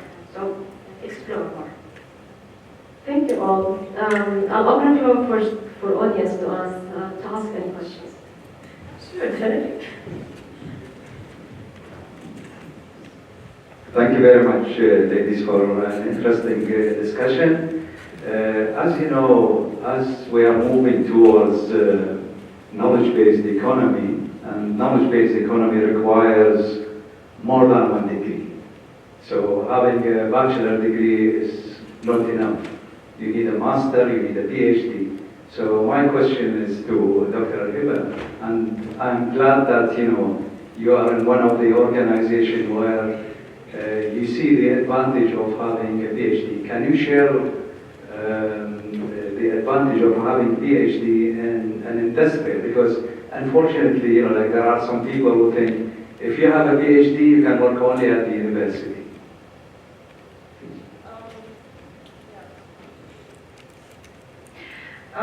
So I think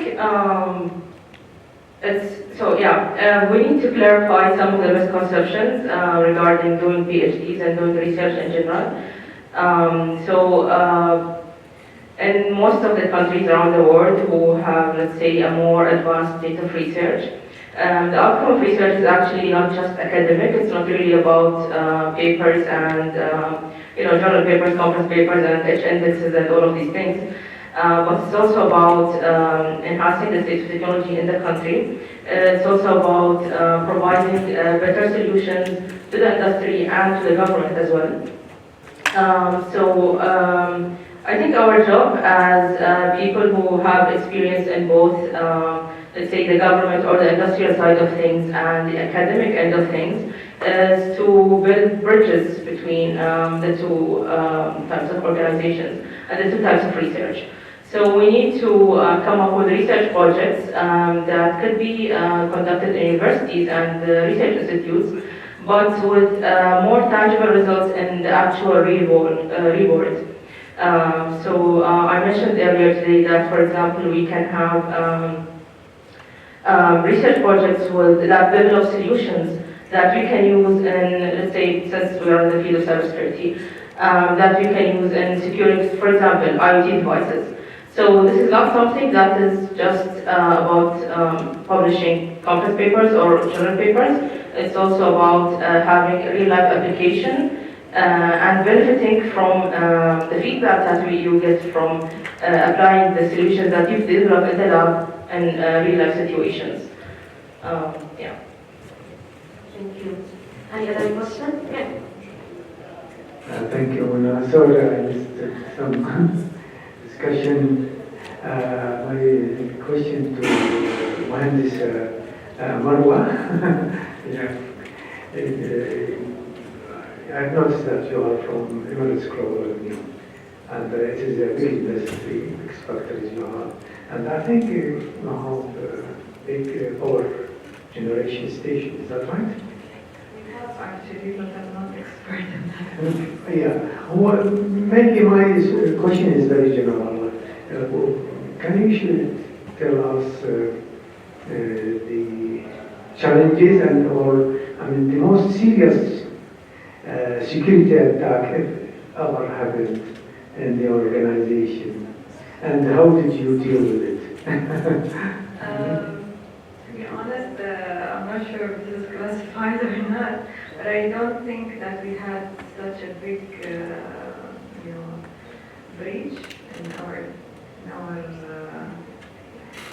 history of being there 10 years. I don't really know that there was. That's a great. We have small incidents that happen. What kind of measure that you are planning as a planning? Not Updated, as we spoke about standards and being updated, taking those small steps seriously. For example, when we spoke about passwords, we implemented a couple of tools that it will analyze the password of the user. It will analyze it actually hashes the passwords, and then it gives you whoever is using passwords as a birthday. It's nothing clear text, but it shows the mentality of users. So this is my field, that's why I'm just giving you this part. You analyze the users, whoever repeated their passwords, and so based on that, then you put your policies and you set your policies and you educate the users in terms of those small gaps that you can fill. This is in my experience of user access management. Yeah, also file sharing, how to secure network file sharing and these things. So you get the small gaps in those areas and we try to fill them and we close them. Having such an amazing, manager, our manager is an amazing person who tries to close those gaps with it, and he works closely with us. So I think, yeah, this is how we do it. Another question? Thank you very much for being here with us today and sharing your insights. I have, first of all, there is no line between men and women in cybersecurity. I believe if we try to draw this line, we cannot find it. But my question is a little bit simple, okay? Cybersecurity is an extensive tools, right? And with the development that we are trying to do you think we are reaching some point where cybersecurity are not comfortable for users?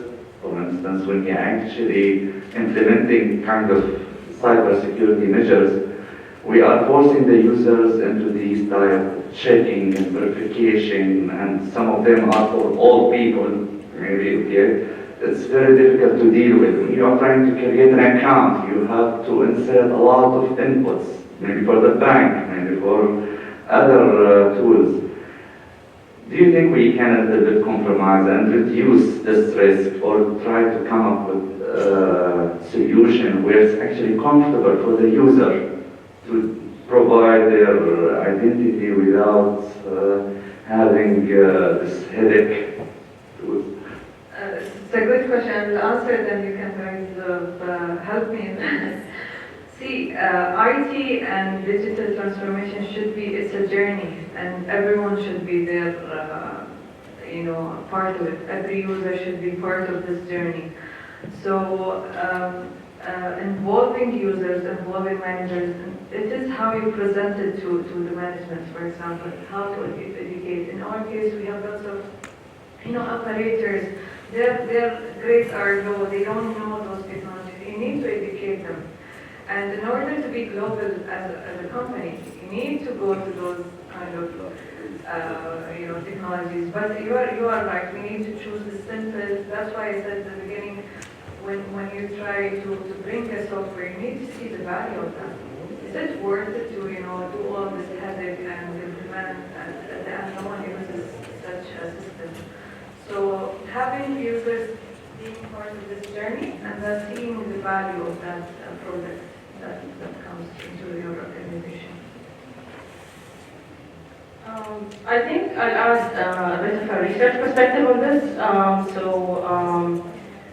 To be able to build or to be able to have cybersecurity that's more comfortable with the end user, it lies on the shoulders of researchers to develop better software and hardware, basically, especially hardware that is more secure, that has less vulnerabilities, and so that is less likely to be attacked, and therefore it is, we will be, let's say, lessening the responsibility from the end user and putting it more on the actual development of the system.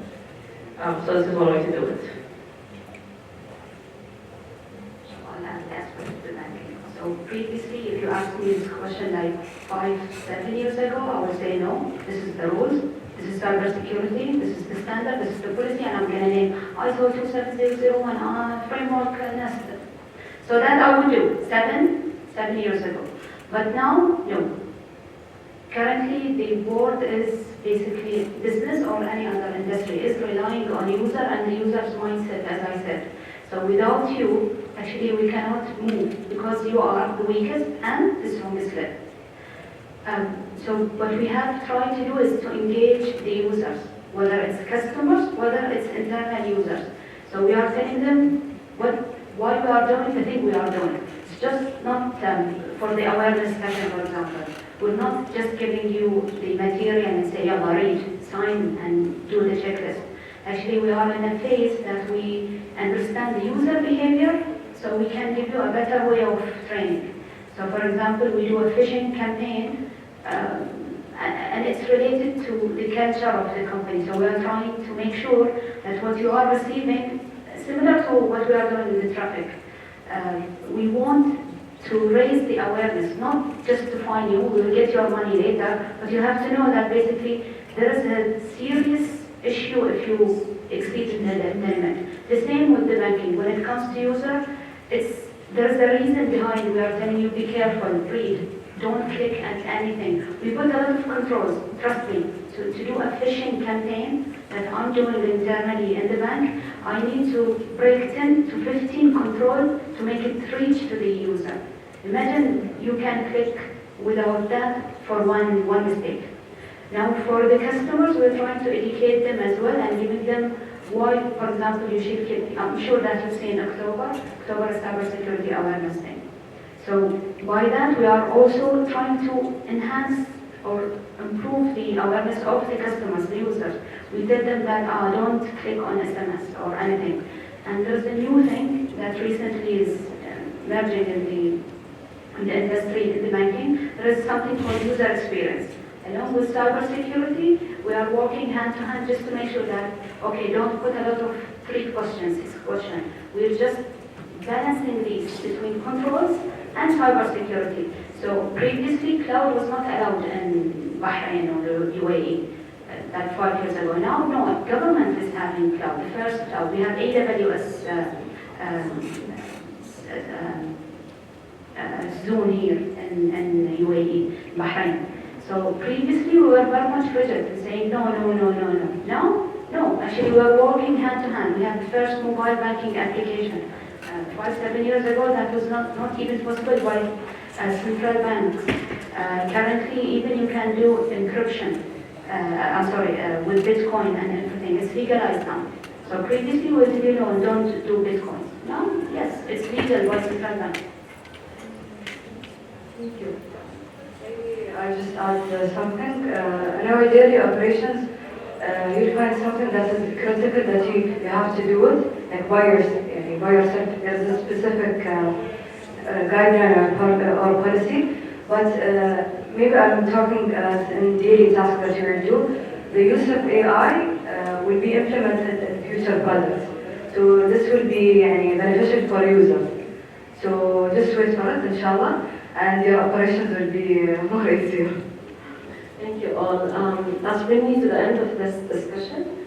Thank you all for attending. This discussion was organized by Women in Engineering Affinity Group here in UAE. It's a joint effort between me as a chair and my vice chair, Lina Mir. So towards the end, I would like to call the conference chairs to the stage just to award my panelists. Thank you all.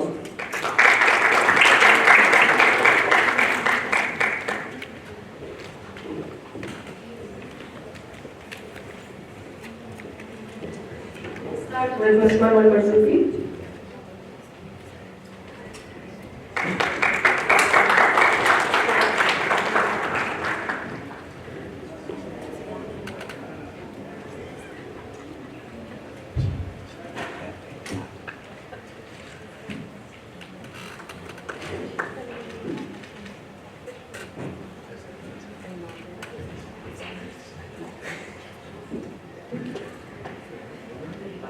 Dr. Riba from desk.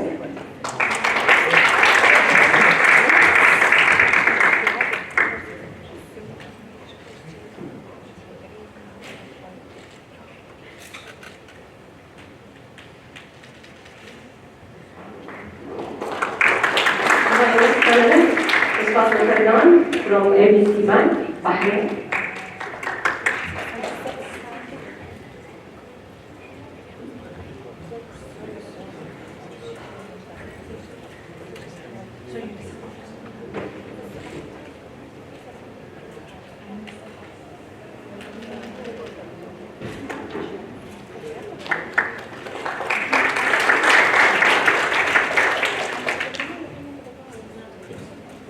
And my final panelist is Afra Mansouri.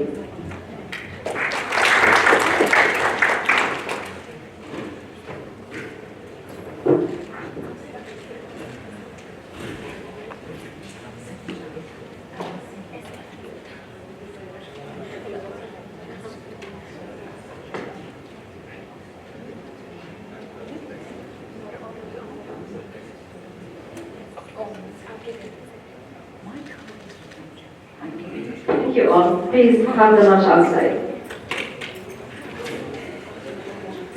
Can we have a group photo? Four of us. Ladies, can we have a group photo? Yeah, Nina. So Dr. Isa, please, on stage. We cannot play.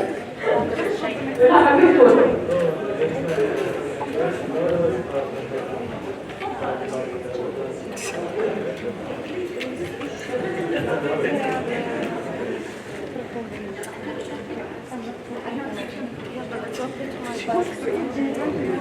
I need to eat. I'm hungry. I need to order. مبارك التخرج إن شاء الله.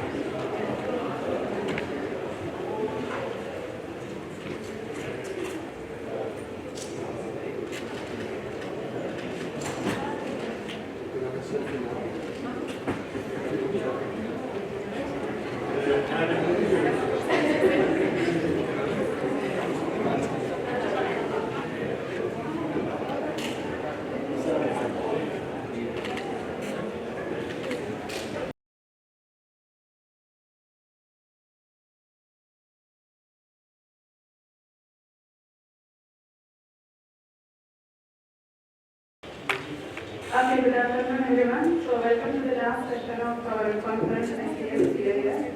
So in this session, I will be chair and myself Dr. Rizal Assistant Professor in College of Engineering and IT. So we have 6 presentations listed in this session. 2 are recorded sessions, so I will play at the end of the session. So let's start with the first presentation, Advancement in Shift Detection, Comparative Analysis of Optical and Hyperspectral Sensors by Aliasia Al-Shamsi.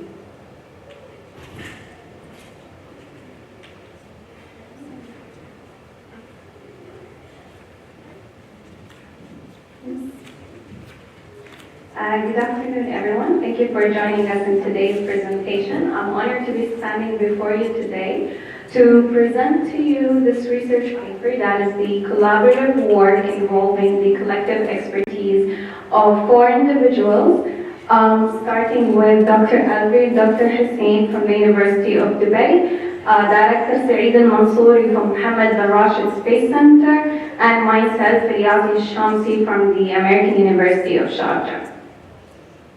So this is the overview or the outlines of today's presentation. We're going to start with the introduction, then we're going to move to the literature review, and finally the analysis and the performance comparison. So starting with introducing the topic, maritime transportation serves as a global conduit for trade and shipment movement that is usually or generally facilitated by ships. Now, the increase in globalization has led to an increase in ship traffic that called for a security system to be implemented. And the marine security has utilized the work of remote sensing, satellite images. Now, satellite has engaged in multiple tasks in the marine domain, including monitoring traffic, identifying unauthorized fishing activities, and also addressing multiple pollution issues. Now, the result of these utilization has been successful for over more than a decade. And so this paper investigates an issue that satellite or the utilization of remote sensing in this field. Now, after consultation and reading more specifically with Dr. Saeed al-Mansouri, we highlighted a challenge that is ship detection. Ship detection using satellite has come out as a prominent challenge in this field. Why is that? Because satellites sometimes take an image of a body. That body is not necessarily a ship, but it does identify it as a ship. So the subsequent relevant literature review is going to showcase multiple papers that are relevant to this topic and mainly compare 2 prominent sensors in this field that are used in the satellites basically. Now, these sensors come out as the prominent most frequently used among others. However, this paper aims to investigate the limitations and strength of these sensors to provide a framework for our researchers, practitioners, decision makers, in the selection of the most appropriate sensor and ship detection tasks. So let's take a trip down history lane. In the 1990s, obviously marked the launch of satellites, specifically in the marine domain, not satellites in general. And mainly like the European Space Agency, the ICSPIS, and all of that. Now, this all marked a really successful endeavor because these satellites excelled in their operations and designated tasks. So over the evolvement of technology, more and more complex sensors came out. Now, these 2 papers, and to avoid butchering their last names, I'm just going to refer to them as number 5 and number 6. They have utilized these sensors, mainly the optical and hyperspectral, which, as we established, are crucial components of ship detection. So for the formal, they have made notable contributions, including the utilization of this hierarchical ship frame detection model that employs a sequential approach to eliminate false alarms. That is the thing I referred to at the beginning, which is really important. Not everybody is a ship amidst waters. And number 6 also proposed another hierarchical fashion model that utilizes shape and contextual information, which, as you can see in a bit, is very important when it comes to ship detection. That is the shape and the material used to build that ship. So starting with the optical ship sensors, now advancement in optical sensor domain has led to the acquisition of a very high resolution images. These high resolution images enhance spatial and optical details, which provided more information in terms of decision making and classification of that ship. So how does the optical sensor operate? It operates operates by detecting the electromagnetic radiation within the electromagnetic spectrum, but a very defined band or bounded by the visible light and by the infrared band. So here are some examples of images that were taken by optical sensors. Now, as I mentioned, the domain in which the optical sensor operates is very limited to two bands in the electromagnetic spectrum, that is the infrared and the visible light. Now, this domain actually provides the optical sensor with certain attributes. So, for example, capability to discern variations in brightness level, which also enhances the classification of shapes and how to work with it.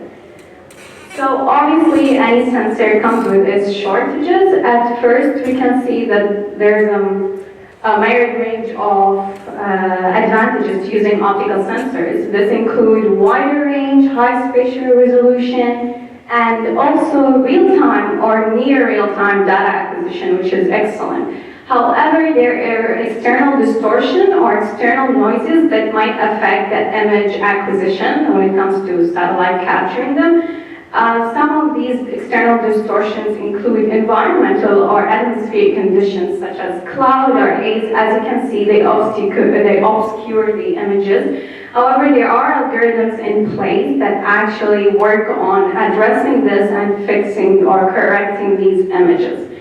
Now, a very important point about shortage of optical sensors, which is they mainly operate during sunlight, because the sunlight reflection of the ship really aids or helps aids in classifying this body as a ship. So this shortage limits the effectiveness of optical sensor at night. So it might not be the best option for continuous 24-hour surveillance of ships. All right, now moving on to hyperspectral sensors. As opposed to being bounded like the optical with two bands, this goes over a more narrower and wider range of the electromagnetic spectrum. And a little fun fact about hyperspectral sensors, they weren't before used in marine surveillance. They were actually mostly utilized in geological activities such as vegetational studies. However, the transition to marine surveillance was due to the marine traffic, necessitating some ship monitoring under various circumstances. All right, so how do they work? As I mentioned, they have a way broader range across the spectrum and not bounded. And also they provide spectral information. Hyperspectral is literally spectral sensor that is enhanced. So they deal with each image pixel individually, and also they are based on unique spectral signatures, which I'm going to show in a bit. But mainly, it's a very complex procedure to understand how does a hyperspectral sensor works. So I'll be using a paper as a reference to explain it because they've done a great work in doing so. Okay, so remember that's unique signature. Now, how does that unique signature aid? This unique signature aids because, here's the thing, ships possess distinctive spectral signatures due to the material they're made of. This easily aids the hyperspectral sensor in capturing and classifying this body as a ship. So this ranges among its benefits and advantages, which is obviously accurately recognizing material, distinguishing visually alike materials, and also really aids in identifying hidden objects. However, again, more shortages. This, as I explained earlier, is a very complex process. It takes high-dimensional and data sensors and very immense storage area. Also, it has a computational complexity that is very high, and it needs, it's very costly. They've done some improvement. They've done some improvement to address these challenges. However, challenges still persist in both optical and hyperspectral. As I mentioned, chip detection is challenging. Now, the final part is just a quick analysis. So, hyperspectral sensors are integrated with these automated techniques such as computer vision, which utilizes deep learning models and tools, signal processing, and also machine learning. One common deep learning model is the CNN, which is extensively employed due to its capacity to learn fast, and also in image recognition and object detection. Obviously, multiple versions of the RCNN is also used. And all of this aids in the optical sensor to optimize its accuracy in terms of speed and robustness, which has improved image detail configuration. And in terms of hyperspectral, I skipped a slide, I think. Yeah. Okay. In terms of hyperspectral, they rely on multiple models as opposed to the optical. And this is because of the unit pixel they need to extract their image. And as I said, it's a quite complicated process. So I'll go back to that paper to use it as a reference. Here are some algorithms that have been used to tackle this extraction process. And this paper, the FARC paper, they employed hyperspectral image detection using hyperspectral data, and this aided them in implementing ship detection methods, also estimated ship dimension through data processing, and evaluated this one. All of this by extracting pure objects, which are single pixel per image. You can imagine the size of that. And so at the end, really, both sensors, the conclusion of this research paper is that the choice of the sensor, which is the best sensor, all depends on the criteria or the points and requirements that are involved in the detection task. So what is the condition of the ship and its detection? How are you going to use it? And all of these attribute to the what type of sensor you must use. Here's a table from the research paper that shows in more detail. And in conclusion, the future scope of this project really extends to various fields and application, not just remote sense and not just ship detection, because optical and hyperspectral sensors can be used in different type of domains as well. So, for example, like autonomous systems, environmental monitoring, and data-driven decision-making, which can be utilized in both civilian and military operations. That's it. Thank you.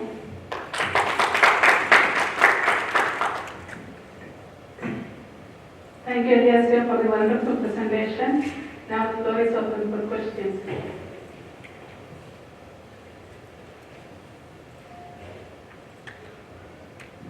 Thank you for your talk. Have you considered fusing the RGB image with the hyperspectral image? This is often done to increase the spatial resolution of the hyperspectral image.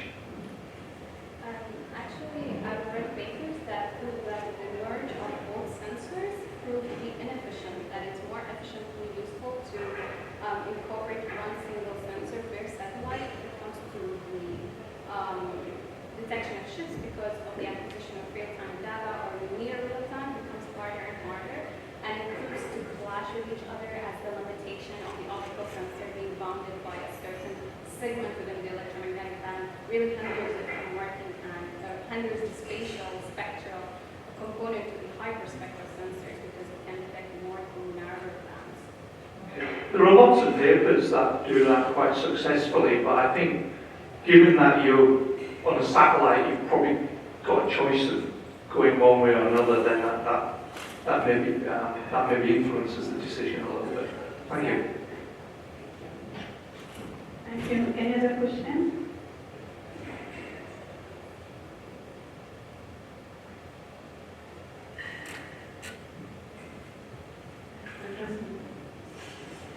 Thank you for your presentation. I just have a suggestion for you. You should use comparison sensing, like comparison sensing techniques, because you can the hyperspectral image is too huge. So using comparison sensing, you just take only 1% of your data and relevant data, and like this you can go for real time quickly. It's better try to see this comparison sensing. Thank you for your suggestion. I'll keep it in mind. Thank you. Thank you. Any other questions? Thank you.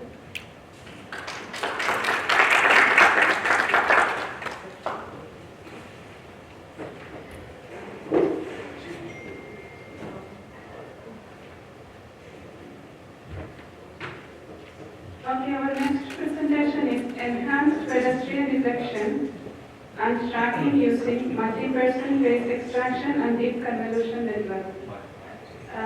No, I'm just checking if the presenter is here or not.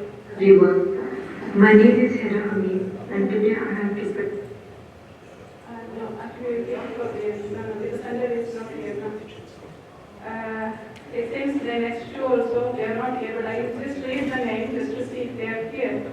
An empirical study of gray wall optimization for tuning K in K nearest neighbor classification. Okay. I guess they are not here. I'm just reading in case they are here. Yeah. Deep learning based human tracking in marine based UAV video. Okay, so we will move on to the recorded session. We have two recorded sessions. The first one is Taqwa teaching adolescents quality wudu ablution contactlessly using deep learning by Hira Hamid.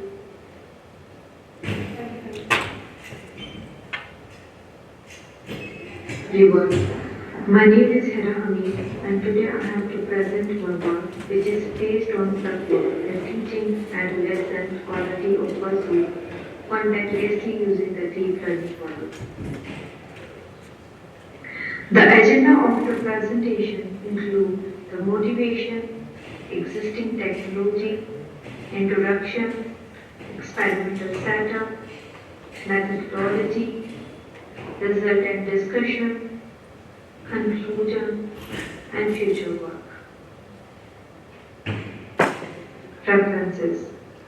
The motivation behind of this paper is this, that the ablution known as the wudu in Islam find application in various facets of Muslim daily life. First, the prayer salah. The ablution is a prerequisite for performing the 5 daily prayers. Before engaging in prayer, Muslims are required to perform wudu to attain ritual purity. The recitation of the Quran. Before touching or reciting from the Quran, Muslims often perform wudu as a sign of respect for the sacred text. The state of purity obtained through wudu is regarded as appropriate when engaging with verses of the Quran. The third motivation is visiting the mosque. Before entering a mosque for congregational prayer or other religious gathering, Muslims perform wudu. It means to ensuring that they enter the mosque in a state of cleanliness and spiritual preparedness. The fourth motivation is before certain ritual. Ablution is necessary before some specific religious rituals and practices such as the tawaf around the Kaaba during the Hajj and other acts of the worship. The act of supplication, dua. Before making the supplications or dua, Muslims often perform wudu before being in a state of ritual purity is considered. Conducive to a deeper connections and acceptance of the prayer. And the last one is the personal hygiene, which is, I think, in the world everyone has to follow. While the ablution is the primarily a ritual for spiritual and ritualistic purposes, the act of washing the hands, face, arms, and feet contributes to a personal hygiene and cleanliness.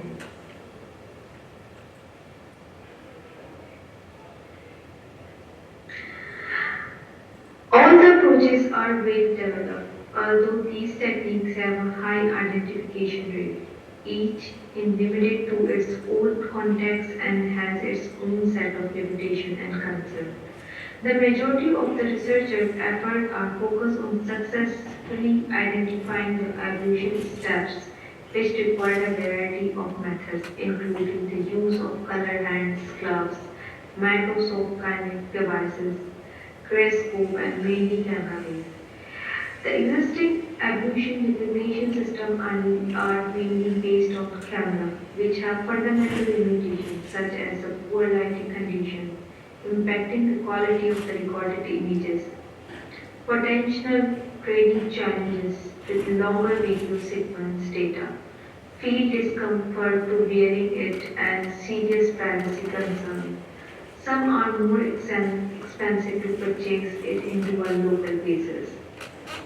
So these are the existing technology which is support the evolutions-based detection system. Introduction. The innovation in education and technology are constantly generating a new approach to teaching and learning that are changing the landscape of the education forever. The steady present and innovative approach to teaching young children the proper technique of evolutions or bazoo by integrating non-invasive sensor technology with superior deep learning algorithm. In this paper, we present an effective privacy-preserving evolution detection system based on RF sensing technology. These systems are vital for enhancing purification, spiritual preparation, symbolic significance, and physical hygiene. The experimental setup and the data collection. The data are protecting the privacy of those who are using any signs may use the long and near range and are not affected by the data. And the ultra-wideband radar solution, it has been highly optimized for occupancy and movement detection sensing application and provides sub-millimeter accuracy with a simultaneous observation range up to 10 meters. Operating at a low 10 GHz allow it to see through obstacles, and its ultra-high spatial resolution allow the detection of multiple objects. Specified for industrial temperature range applications from -40 centigrade to +85 centigrade. The chip includes advanced power management feature to ensure the low power consumption, typically less than 120 milliwatt. The ultra-wideband radar Z2X4 MO3 developed by Novella is used in the research to introduce a method for identifying evolution step. Antenna and transmitter are combined in a radar unit to provide the accurate distance measurement and report a smooth motion data. And in the figure A, the radar was placed 1 meter away from the subject or target during the data collection. Each evolution step, as depicted in this figure, was carried out within 50 seconds. During this time, the RF signals were transmitted and received within a specified range of each activity. This part, the figure C, is basically based on what data we have collected in our experimental setup, and these are the parameters setting of our radar, which we have used for this evolution detection. The gathered data was subsequently recorded in .date file and then converted into a spectrogram using signal processing step, with the x-axis denoting the time and the y-axis representing Doppler frequency in hertz, as shown in this figure. The spectrogram offers insight into a dynamic evolution movement to ensure a sufficient quantity of data samples. Participants were directed to perform each evolution step multiple times. 2 female volunteers were involved in the data collection procedure. All unique evolution steps category: wash hand 3 times, wash face 3 times, wash head 1 time, and wash feet 3 times were carefully collected. A total of 240 data samples collected in each experiment. 120 data samples were collected for each participant, with 30 samples per class. Among the combined dataset, 190 were used for training and 48 for the testing. This is the methodology which we have used in our experimental setup.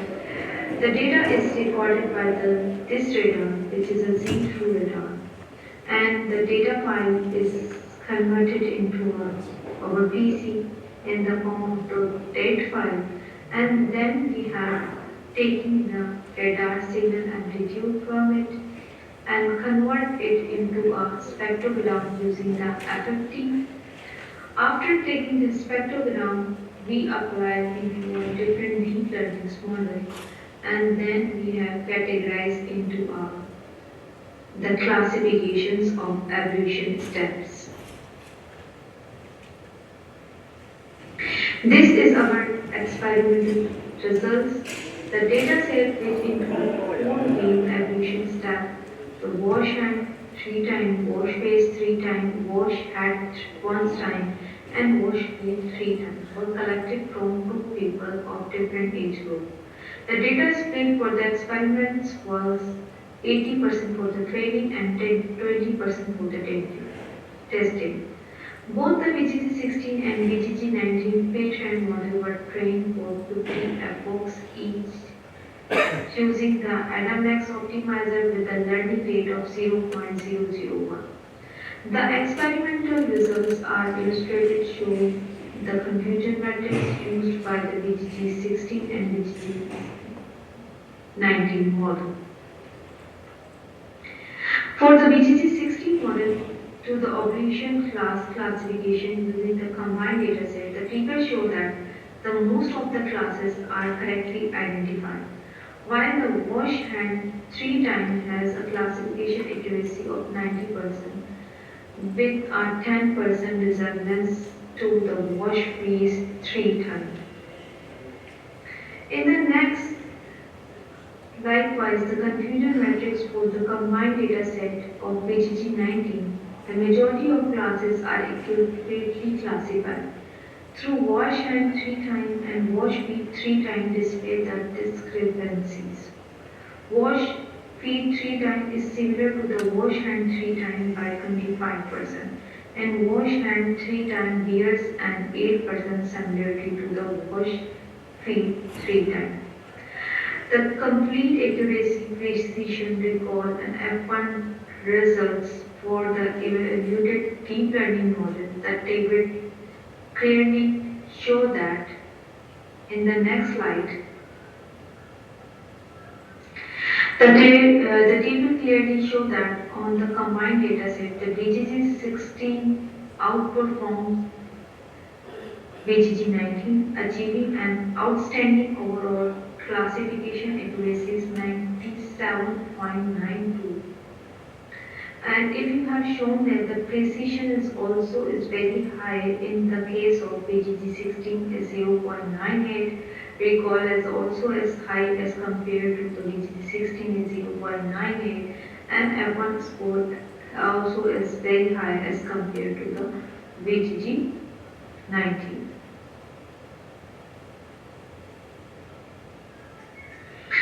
The conclusion and the future work using the see-through ultra-wideband radar sensor and the deep learning algorithm, the research proposed a privacy-preserving evolution recognition system.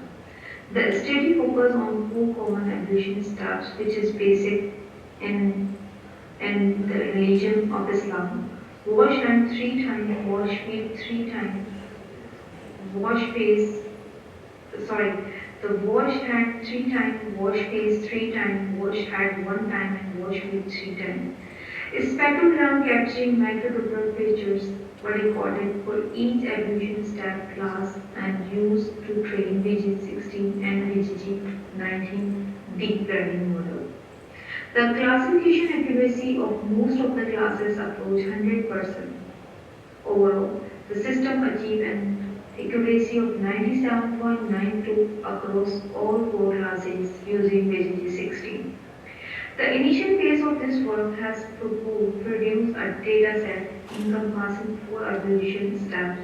This dataset will undergo further expansion and refinement in upcoming studies.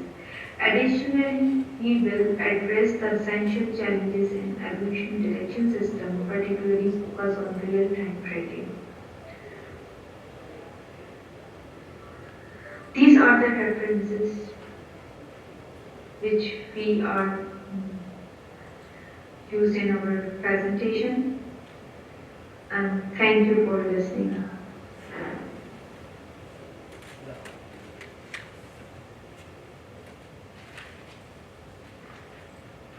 Thank you. If you have any questions, you can contact the author in the mentioned email address. So we will have one more recorded presentation. This is the last presentation of this session, which is real-time obstacle detection for visually impaired people using deep learning. I guess the presenter will be Luke now. Yeah, it's one more. Distinguished colleagues and fellow researchers, greetings. I am honored to stand before you today at the 6th International Conference on Signal Processing and Information Security to present my research on a topic of profound significance, real-time obstacle detection for visually impaired people using deep learning. Before I begin my presentation, I would like to take a moment to express my sincere gratitude to the esteemed member of the jury who have graciously accepted the responsibility of evaluating our presentation today. In an increasingly interconnected world, technology continues to reshape the way we live, work, and interact with our environment. Yet, as we embrace digital transformation, we must be vigilant in ensuring that technology serves everyone, regardless of their abilities or disabilities. Our work addresses a fundamental challenge faced by millions of visually impaired individuals. Introduction. Visual impairment is a challenge that affects the independence, safety, and quality of life of millions of individuals worldwide. People with visual impairment face unique obstacles when navigating their environment. Everyday tasks that sighted individuals often take for granted, such as crossing the street, exploring a new place, or even walking through a familiar park, can be challenging for those who are visually impaired. To address these challenges, the development of advanced assistive technologies has become increasingly important. These technologies aim to provide visually impaired individuals with the tools they need to move through their surroundings with confidence and independence. One of the fundamental requirements for such technologies is real-time obstacle detection. In this presentation, we will introduce a novel and effective solution to the challenge of real-time obstacle detection for visually impaired individuals. Our system uses EuroV5 state-of-the-art deep learning model to detect obstacles in real time. We've integrated this powerful object detection capability with an audio response system that provides immediate feedback to the user. Objectives. Our research is driven by a set of clear and ambitious objectives, each designed to make a meaningful impact. Our first objective centers on the development of a robust, efficient, and real-time obstacle detection. Our system is designed for accurate identification of obstacles, ensuring the highest level of safety to the user. To achieve this, we employ deep learning model EuroV5. It is renowned for its high speed and accurate obstacle identification capabilities. Our third objective is to provide audio feedback to the user. To accomplish this, we use the GTTS Google Text-to-Speech Python library. Literature review. In this presentation, we reviewed 3 significant research papers from 2023, focusing on assisting visually impaired individuals using advanced technology. The first paper employed neural architecture search to develop a custom real-time obstacle detection system. Benchmarking prediction had structure, an efficient net core architecture, and long short-term memory mechanisms were used. Reinforcement learning techniques were implemented for improved model performance. The second paper introduced DeepNavi, a smartphone-based navigation assistant for the visually impaired. It utilized a smartphone and bone conduction headset with a software module for various functions. They employed the efficient depth light form model for efficiency, and it offered auditory feedback to the user. The third paper aimed to assist Arabic-speaking individuals with visual impairment using the mask RCNN algorithm and Pascal book dataset Transfer learning was applied, and an Arabic text-to-speech engine were integrated using Google Translation API. Methodology. The methodology employed to develop our real-time obstacle detection system using the Euro V5 model and audio feedback encompasses several key steps. Figure 1 shows the proposed methodology. For the data collection and annotation, in our research we used the COCO dataset, Common Objects in Context. It is known for its diverse range of images, including 80 object categories, providing a solid foundation for training our model.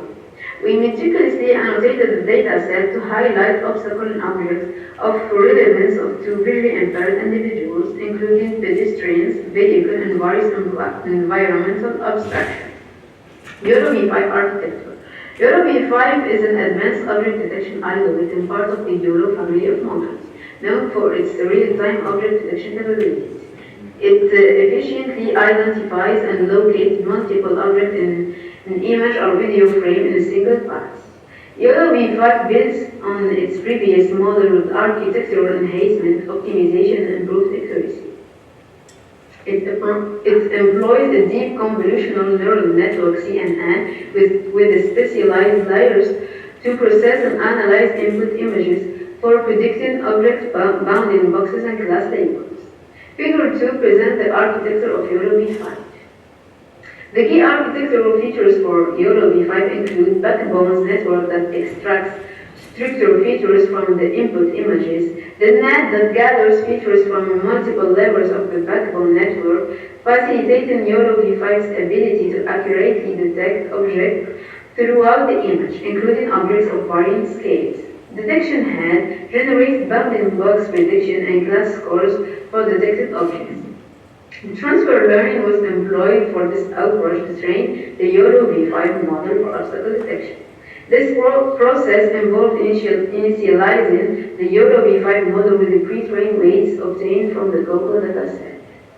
The strategic utilization of pre-trained weights from the COCO dataset brought several significant benefits, like comprehensive object knowledge. Liberation the COCO dataset provided our model with a wide array of object categories, allowing it to recognize objects commonly encountered by visually impaired individuals.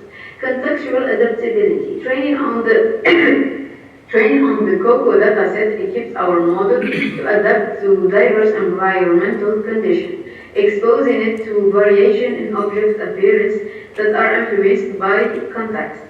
Streamlined training process. The use of pre-trained COCO weights reduced the amount of data and time needed for training, speeding the development of our real-time obstacle detection system.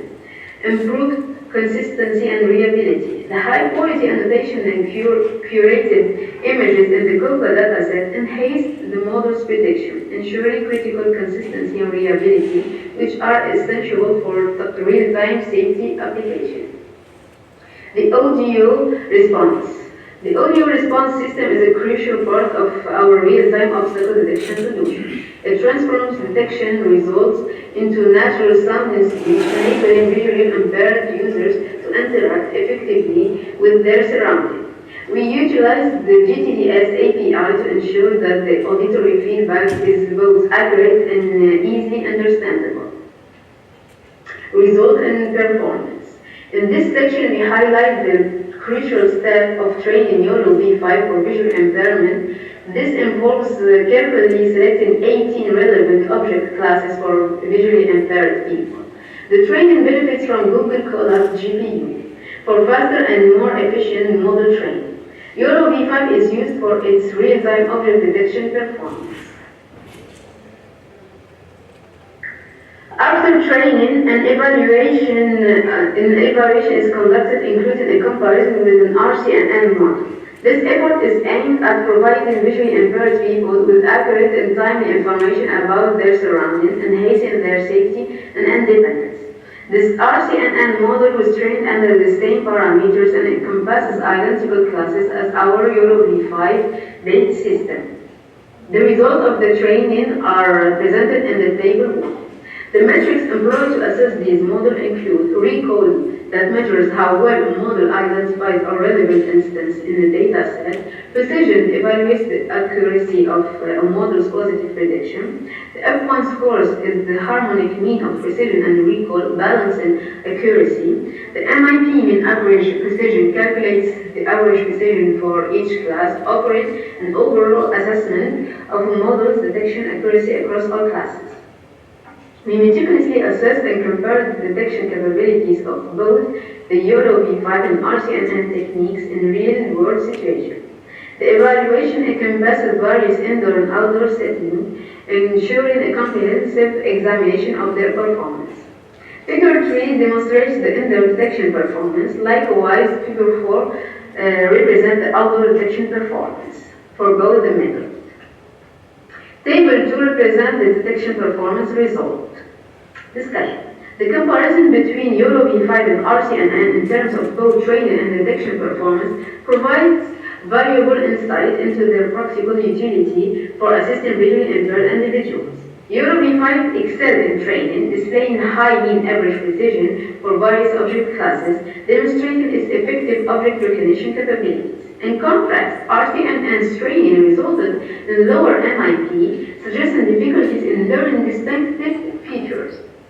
Real-world evaluation confirmed YOLO V5's superiority. It achieved an impressive MIP of 0.92 indoors, aiding precise detection in confined spaces, while RCNN struggled with an MIP of 0.32, particularly in indoor environments.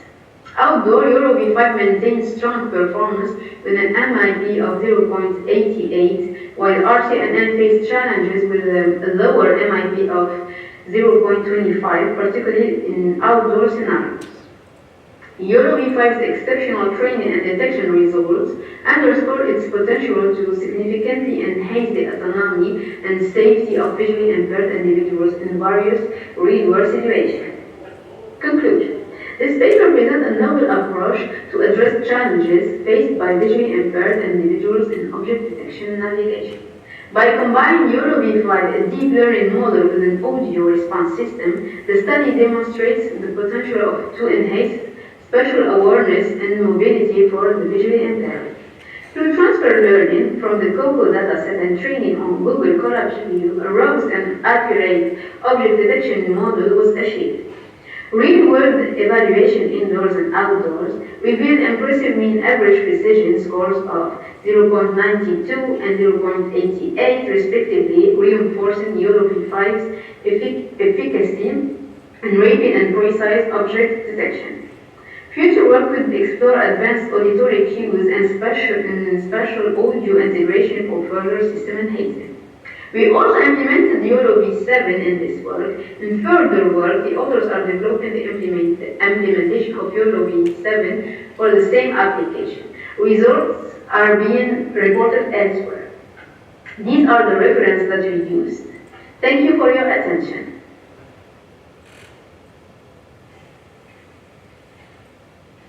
Thank you for your attention. This was the last presentation of this session. So let's gather at 4 o'clock for the closing ceremony.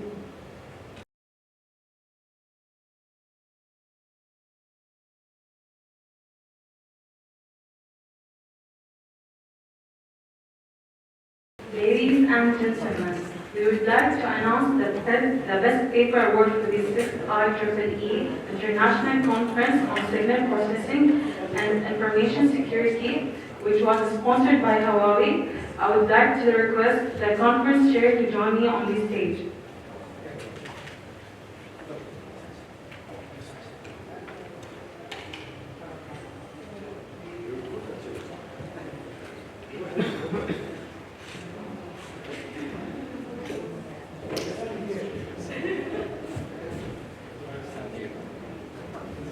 So, the best paper awarded to the paper titled Smart Intertracheal Intuition Real-Time Visual Feedback and Edge Detection for Enhanced Procedure by the authors Muhammad Al-Shawki and Abbas Ania and Fatah Kurugulu. Please clap.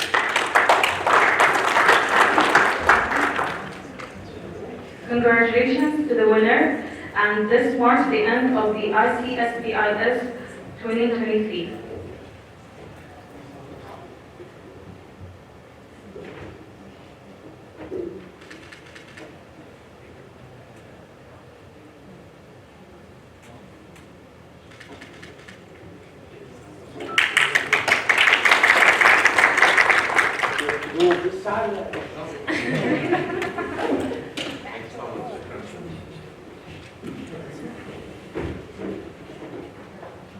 Dr. Isa, the honorary chair and president of University of Dubai, will give you a thank you speech and closing the conference. Thank you. You know, we don't like a board of 1 minute, 2 minutes. We like to talk in this 20 minutes. Well, I think it was a very successful conference, as I said. Since we had 5 sessions, I think that it was successful, and the papers were delivered well. Even I attended the keynote speech, was excellent. Actually, we got a lot of ideas from them, and of course, ideas for the good things and the bad things. Anyway, so signal processing and artificial intelligence, I think, are you can say, the foundation of the future technologies, plus AI, of course. These three are the main things, and without them, nothing will work. In the future, you will be swarming a capsule that does everything, doing it, and by far wireless you control, and then suddenly somebody can hack it, so you can hack the whole body. That is cybersecurity will not be one of those that will lag, never. And even all the scientists say that without cybersecurity, there will not be any future for anything. Even IP version 6 without the security didn't work. Then they tried 5G. 5G also, same thing. And all these together requires to protect everything nowadays. Everything is wireless. So I think this conference had all those papers, and I thank you all for attending, all of you from inside the country and from abroad. Thank you for coming. We appreciate it, and good luck, and we close the session. Thank you all. Thank you. And I give the microphone to Professor Hassan Ahmed, the chair of the conference, to announce the next version of this conference. We haven't decided the exact date, but it will be in November 2024. And as you know, this year we have 48 papers. So inshallah, next year we will double the number. Inshallah, we will reach 100. Thank you very much, and inshallah we'll see you next year. And now the time for group photo. We thank Dr. Fatma Tahir, also the ex-chair of ICSPIS, for attending all the sessions. Thank you very much. Thank you, Dr. Fatma. You are always have a great support from your side in all activities of University of Dubai. Thank you very much. Group photo, please, can you please come?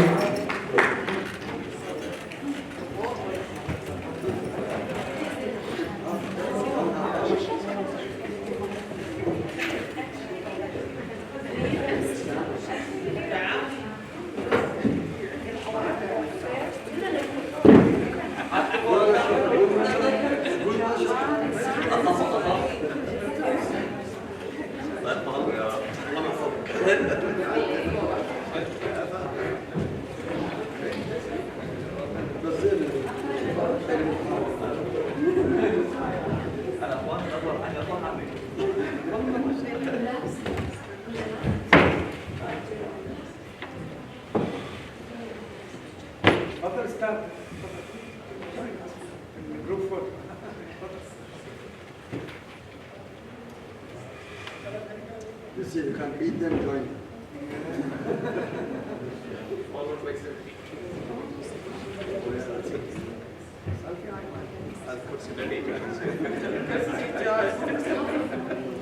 Right, get closer to each other, by the way. Why do you go far away from me? Yeah, nobody bites, come closer.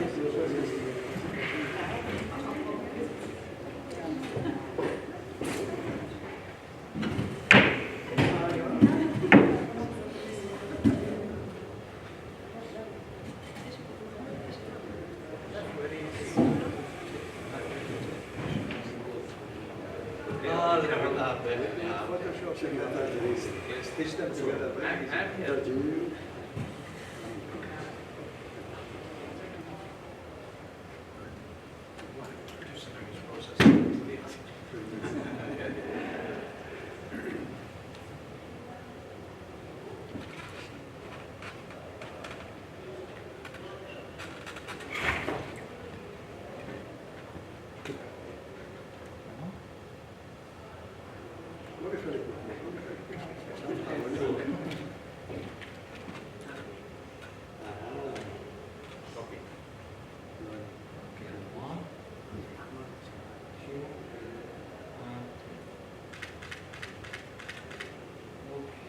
Selfie. Wait.